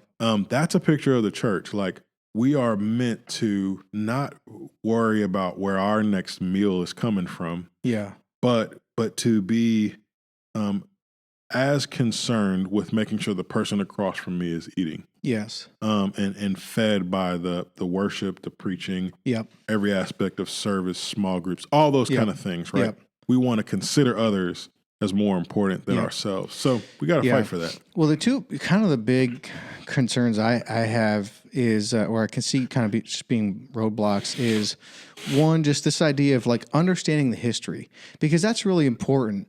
And then second, just like being open to being uncomfortable and making change. But this thing of the history, why I'm concerned about it is the people that understand that there's a historical precedent here. There's some ramifications of this long stretch of American history that has bled over. Those people are now older. Yeah. And when you get, and a lot of them are coming out of influence now, whether that's at church, whether that's in government, whatever it is. Well, they're the ones that would or should at least understand a little bit more of the historical implications, but they're coming out of influence. Yeah. So now it falls to the younger generation, like you and I, to understand that historical implication. And dude, there's a lot that don't, man. I mean, there's a lot of like white guys, even my age, mid-30s, that I think, these are none of my friends that I know of, but I know that the sentiments out there, it's like, man, we've been talking about race a while. Can we just get on with it? Mm-hmm. Well, that's a misunderstanding of years and years. This is a misunderstanding of the history and what's gotten us here. And so that's just one concern, is like now it falls to this next generation to understand the history, understand ramifications, then make changes and decisions accordingly. And that's super important. But this other thing is this idea of change. Like there's a lot of people, again, I fear that would be like all in on racial reconciliation. But then on the drive home, they are thinking to themselves, like, man, we've been talking about this for a while. Like, I think we're kind of past it now. I think we're over. I think, why do we need to talk about this? And furthermore, they're not willing to make change. Well, this isn't going to get better unless we're willing to make changes. Yeah. And unless we're willing for the majority needs to be willing to make some changes. And if it's just quote unquote racial reconciliation for racial reconciliation's sake, yeah, it's just a side project. It's just exactly. It's easy initiative. to get. It's a project that you want to quickly check the box off and move on. Yep. But when we place it in the category of the Missio Dei, right? Yep. When we place it in the category of God spreading His beauty across the whole world, when we set it in the category of every tribe, tongue, nation, and people worshiping around the throne. In 2011, I had just graduated from college, and I was raising support. I was that summer I was working for a youth group, and there were some white kids that were in this youth group, and the church was a decently well-to-do church. They had some basketball courts on their grounds, and there are these black kids that would play basketball like every day out there. So I would just go out there just looking for opportunities to, first of all, play basketball, but then also to, share the gospel with these guys. And there are these kids that were on their high school's basketball team, their private school's basketball team, that didn't want to come out and play with these black kids because they were in high school, because they were scared. They're like, I don't know, they might like hurt me or whatever. Oh wow. And I'm like, it was a weird situation for me too. And I had to stop and I had to say, hey, I just kind of shared with them, every tribe, tongue, nation are going to be around the throne. Yeah. So I said, hey, that means there are going to be more people that aren't white in heaven than are, right? And to them, it was just like they had never even considered that heaven wouldn't be a majority white space, right? And that's just we're all So, but here's where that comes from, dude. This is one of the catch-22s, like it, and it's one of the things where a lot of times, like, your greatest strength is also your greatest weakness, you know, and like at an individual level, like I feel that too. Like the things I'm best at also can be like on the inverse, they can be like my worst sins. Dude, a lot of white people are ambitious. yeah. You know what I mean? They're ambitious, and you know what that can lead to super, super easy, bro, is pride. Oh, yeah. And so you have this good thing, like you're ambitious. Okay, great. You know, go make a difference and everything. But man, you have to really watch out for pride, because that's what's at the root of it. It's thinking that if someone's different in that particular context, that you're somehow like they could do damage or like that's and you're somehow better or different or more clean. Like who knows what? But that's pride. Like that's where that starts. Yeah. I am curious. You said you're 27. You said you're 27 years old now. 31 or 32. Oh, okay. Really? It was when you were referencing something. Yeah, 27. When I was 27, I was in, yeah. when I was So leaving okay. So Statesboro, 30, I was 27. 32. I am curious what it's like to grow up black in America as now you're 32 years old. So you were born. I was born in 84. You're born in 86, 87, 87. My brother was born in 87. Shout out to Ben. But one of the things that I think it kind of opened my eyes or gave me more of an understanding is that book Between the World and Me by Tanisha Coates. Have you ever read that? Oh my gosh, yeah, Ta-Nehisi Coates. Ta-Nehisi Coates, Yeah. And that book. This was a few years ago, but you know, it's extremely well written. Oh yeah, and it's easy to read. Oh, by the way, I saw Denzel Washington reading that book on Equalizer 2. I just watched Equalizer 2 the other week. Oh yeah, I know you're a Denzel Washington fan. You mentioned that in one of your sermons. Yeah. I don't know if have you seen Equalizer 2? Oh yeah, but on the rail car scene, he's reading Between the World and Me. Oh wow. Anyhow, that book was really instructive for me, and there's just so much stuff I think that happens that, you know, us white guys just have no idea about. Yeah. So what's it like to grow up as a black man? Well, I've been black my whole life, so I can only I don't know what it's like comparatively, but and you know, my experience is an interesting experience because I grew up my grandfather was basically a hustler in New York, New Jersey area, and stuff went sour back in the day, and he picked up and moved the family to Atlanta. Basically took his profits from whatever shady dealings he was doing and moved to Atlanta with the family. And they had literally he had the rags to riches story of, you know, growing up in my dad growing up in the projects to all of a sudden out of nowhere, through my granddad's hustling, now not only are they out of the projects, but they are the only black family in their neighborhood. So, and this is, you know, mid 60s. Oh man. You know, so this is, it's just an interesting dynamic. And not only that, like they had money, they had like at the time, they had real money, where they're building their own, the only black man in that neighborhood. And not only that, they were building their own house and making, you know, this fabulous thing or whatever. So anyway, all that kind of crash and burn because there are predominantly illegal activities from what I've been told. I don't know the whole story. But they moved to Atlanta. My dad grew up or kind of came of age in Atlanta. Meets my mom. Anyway, his whole with me and my sisters, his whole aim was to kind of be the dad that his dad wasn't in some ways. Now, my granddad came around towards the end of his life, to the latter part of his life. He came around, but, you know, there were some real scars there.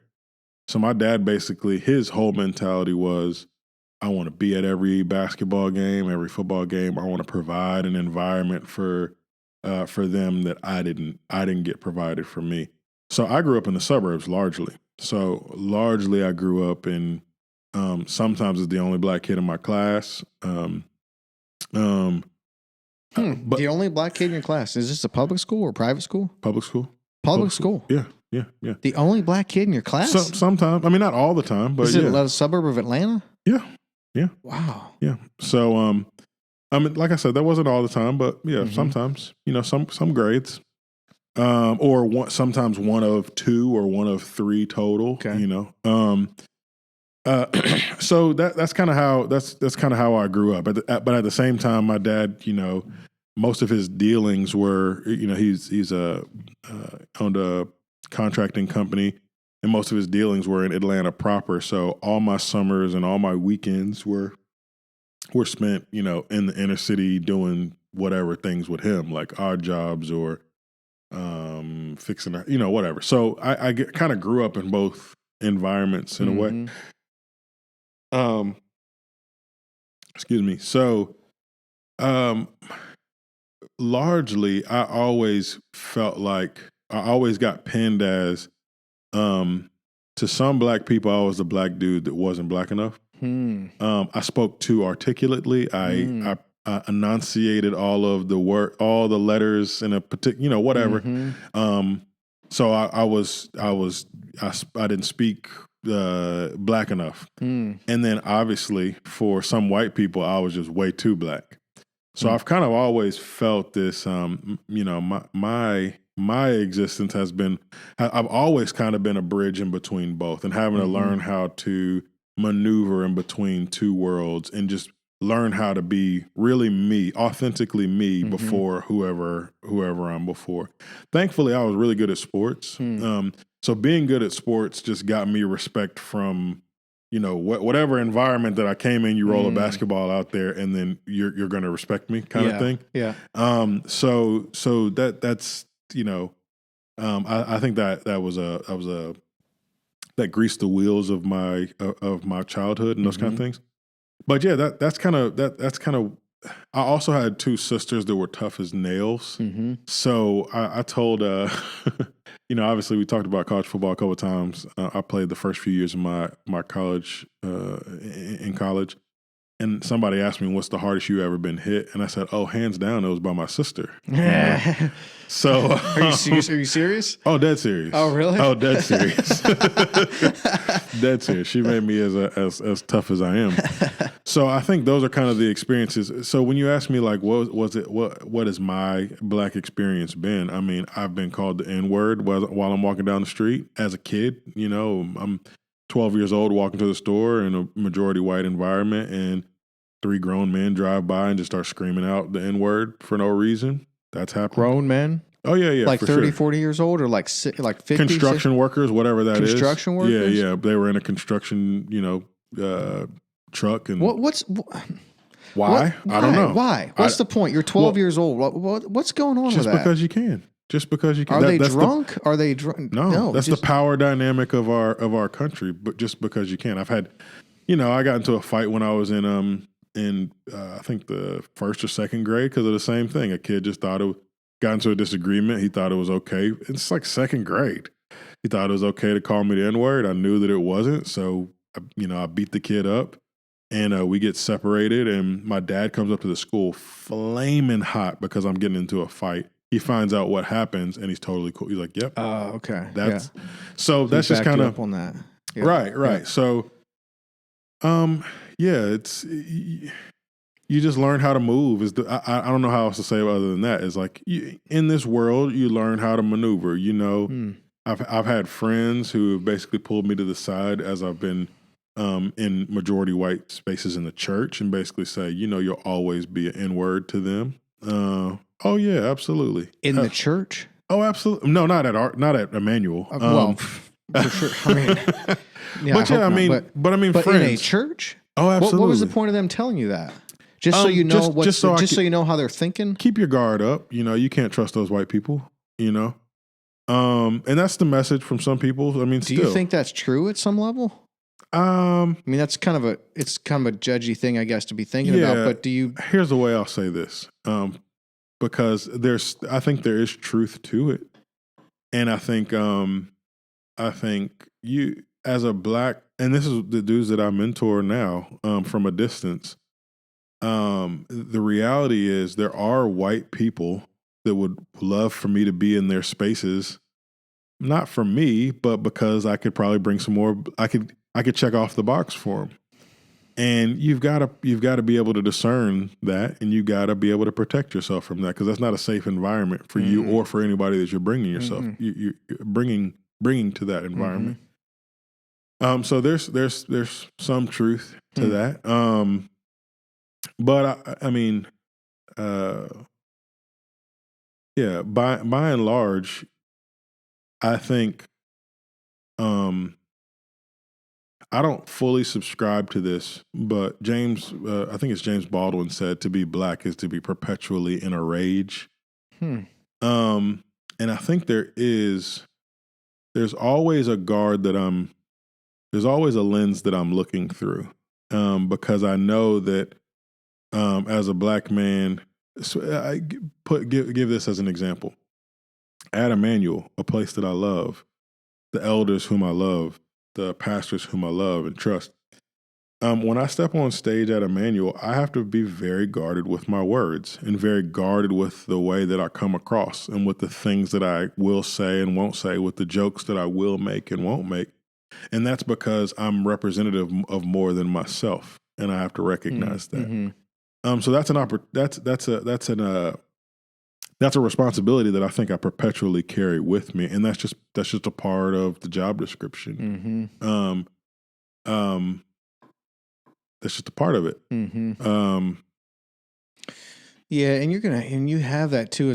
I really appreciate that. That's a conscious thought that you have, because it goes with leadership. It certainly goes with pastoral. It certainly goes with preaching. Yeah, you know, for sure. Like for you sure. are in a sense representing Immanuel when you preach, even to the outside world. Yeah, and people who might stumble upon a sermon one day or watch a service online or something, like, oh, what's this Immanuel Nashville all about? And they happen to stumble across you preach. Like, you do represent the body in a certain way. So, and to some people, that's real good that you. And to some people, I represent black people, and that's what I mean. Like, maybe even to some of our, and I don't know this to be an absolute fact, but my conscious thought is, to some, even Immanuel people, maybe I represent blackness. So the way that I carry myself on stage is paramount for the way that maybe they interact with others, or the way that they see black people generally. Sure. Okay. Well, we can make that a really good thing then, actually, right? Because if you're going to represent, in a sense, you're preaching and you're representing the black folks of Immanuel, that's positive. Yes, that's very positive. It should be, and it is, and it can be. But it's also a conscious. I often feel that there are certain things, certain jokes that I'm not afforded, or not even just jokes, but there's a certain amount of leeway that I don't afford myself. Not that other people are pressuring me or anything like that, but that I don't afford myself, because I understand that the role that I'm in is representative and has bearings on other people other than myself. Sure. Okay. So yeah. It just makes it important. It makes it important, the things that you say and the way that you carry yourself. I guess that makes sense. Yeah. Yeah. It's the dual consciousness that I think. I want to say that Ta-Nehisi Coates talks about that at least a little bit in Between the World and Me. I think he does. Yeah. I think he does. And one of the things that was in that book, and I don't know if you'd experienced this too, but just simple things like, walking through the neighborhood at night, walking back home or something from a friend's house, or who knows, or getting pulled over by a cop. Oh, yeah, yeah. I was in college. I'm in college, right? A friend of mine and myself, we're dressed in polo shirts, right? I'm in a blue polo shirt and some jeans, like as regular as can be. He's in a red polo shirt and some jeans.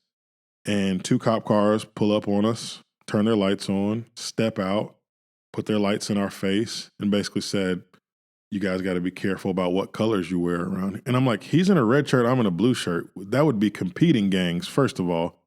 But basically go on to interrogate us for about 20 minutes before we walk to our friend's house.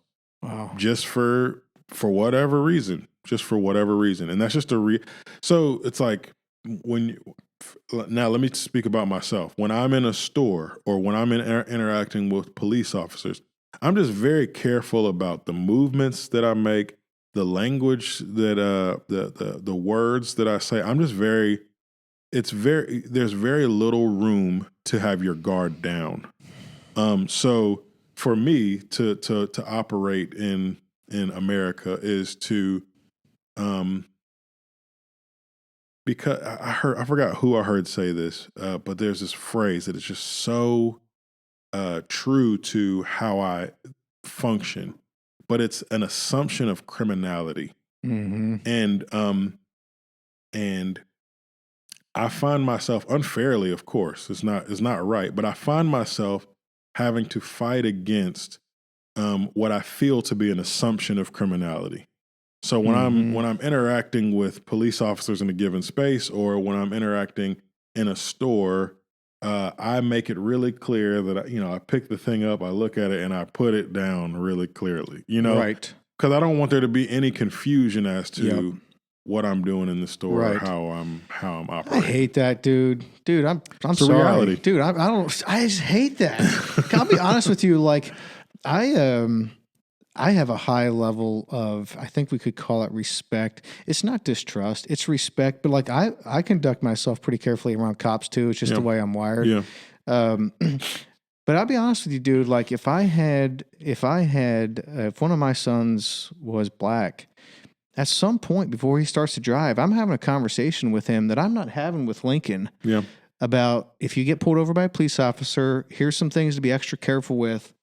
And I don't have that conversation with him, but I would if I had a black son. Like, that sucks, dude. Yeah. There's a pastor in Memphis, I believe it is, and he has, I think, 2 white sons and 2 black sons that are adopted, and they're around the same age. And he was talking about his own revelation as to like, this is a real thing. This is not something that black people have just made up. He had his 4 sons were playing around a pool. All of them were running and acting a fool, breaking the rules, right? And the lifeguard blows the whistle and kind of yanks up his 2 black sons and is looking for the black son's parents. And here comes this white guy, his pastor, and he starts chewing out this lifeguard because he says, "Yo, these are my sons." And he's like, "What? These are your sons?" And he's like, "Well, your sons were being bad." He's like, "No. I was watching them. All 4 of my sons were being bad. And you yanked up these 2 kids. What's up?" Yep. So it's just that, again, it's that assumption of, and again, it all comes back down to the church to me, because there are some people's knee-jerk reactions. There's been this imprint of whatever you want to call it, criminality, racism, whatever the thing is, that knee-jerk reaction that breeds distrust and fear. Yes. And only the gospel can change it. Yes. Only the gospel can heal it. Yeah. And only the church can implement. We are the pillar of the truth. Yes. Right? So these things are, if I was holding my breath for the United States government or for any other institutions there's a lot of power dynamics that are at play here. And if I'm holding my breath for the power dynamics that be to willfully change or transform things, I'm gonna be holding my breath for a while. Yeah, I totally agree. But in the church, that's a discipleship issue. How we handle power specifically. Yeah. How we handle opportunity specifically. That is a gospel issue, because what have you been given? What have you received that you have not been given? Yes. Right? Like everything that we've been given is a gift, and therefore should be freely given, and freely. You are a steward of your time, talent, treasures, experiences, etc. Yep. And therefore are expected to steward those and shepherd those for others. Yeah, totally. Are you familiar at all with the history of cannabis in America and black culture? Marijuana? Yeah. It depends on what you're asking me. Well, here's the reality of that situation was that the initial laws in America against marijuana, there was a lot of racism behind that. I don't know if you knew that or not. I think there's a lot of laws. Well, I totally agree with that. The unfortunate part of it is marijuana was very popular in the black communities and like jazz clubs and stuff. Plant. natural. Yeah. Can't overdose. Yeah. You can't. No one's ever overdosed from marijuana. You know how many people overdose from alcohol every year? Oh, yeah. About 80,000. Oh, yeah. And everyone drink. Everyone drinks, and it's like it's kind of upheld in our society. Like it's kind of anyhow. But it's non-addictive. So you can do whatever you want with marijuana for as long as you want. You stop and you don't have health benefits coming. That's not true for alcohol. That's not true for a whole lot of. That's not true for coffee, bro. You try to come off of coffee, right? But the unfortunate part is, like, so many black people got put in jail, males, for marijuana. And if the laws behind it were racist to begin with, now, and it's popular in the black communities, and now a lot of black men are winding up in jail because of this, which is a pretty harmless, thing. And now that state laws are changing, they're letting some people out of jail that were in jail to begin with from a charge with marijuana. I mean, it's just, and I'm sure there's like a ton more, but that one I know just a little bit about. Yeah, I mean, there's another really great book by Michelle Alexander called The New Jim Crow, and she just basically talks about the prison industrial complex and basically how the new slavery is locking people up, and you get free. Exactly. You get free. Like the 13th Amendment, it outlaws slavery except for those that are criminals. And then under if someone's persecuted as a criminal, then you can force them to do slave labor. And she basically shows from the very beginning, from very soon after the abolition of slavery, that black people were basically, there were these laws that I'm trying not to totally butcher it, but there are these laws that were enacted that for people that were newly released from slavery, right? That if you didn't have a job and you didn't have a home, you go to jail, right? It's like, okay, so what are you going to do? Either you're going to go to sharecropping and basically back to your slave labor so you don't go to prison, or they're going to scoop you up and they're going to make you legally make you a slave because you're a criminal. And that's been the whole game. That's been the whole cat and mouse game. And she takes that through, Michelle Alexander takes that through up until present. And the cocaine laws, if you have an ounce of cocaine versus powdered cocaine versus an ounce of crack cocaine, there's an 18 times difference in the I believe it's 18 times. You get 18 times the amount of time in jail or prison if you have crack cocaine versus powdered cocaine. Why? Because one is an elitist, more predominantly wealthy and white drug, versus one that is a predominantly black and brown, drug. So it's the same game remixed over and over. And again, it comes down to that assumption of criminality, and it's done. It's done more to. What was that book again? The New Jim Crow by Michelle Alexander. And is it about racism particularly, or racism and drugs, or racism in laws, or kind of what's the? It's about the new Jim Crow laws. Okay. And right. basically, I'll be interested in that. I'll check that out. Yeah. It's a really great read. There's also a documentary. It's a truncated version of the book on Netflix. I think it's still on that. It was on Netflix a couple years ago. It's called The 13th. It's about the 13th Amendment and how the 13th Amendment didn't abolish slavery. It just remixed it. Well, you're right about the powder cocaine versus crack cocaine and some of the differences there. I recently read a book that was recommended called Food of the Gods. And it's the second half, I'd say, is maybe worth reading if someone's interested in this type of subject matter. It's not about racism at all, but it is about it's about the history of drugs in general and how certain ones are not just okayed, but like promoted. And so in dominator type societies, tobacco, coffee, and sugar are very promoted in those types of societies. And then you have other cultures that would be more like into marijuana and those types of things. And those trends really, like, it's so true, man. Like, it's interesting how like certain things like that go with certain cultures, and then we demonize things that happen to be outside of that. So who knows where all that'll go in the church? And the marijuana thing specifically is really, it's really a sore spot, because now as legalization seems more and more inevitable. I mean, there's been a certain amount in Atlanta that's already been decriminalized, and more it's becoming decriminalized. And I think it's a matter of time before it's federally legalized even. But as it's happening in different places, California, Colorado, and other places, it isn't lost on many black people that now you've got white people making millions. Exactly. Making millions off of what their cousins and uncles and brothers are in prison for. Yes. The same kind of entrepreneurship, the same kind of, it's the same product.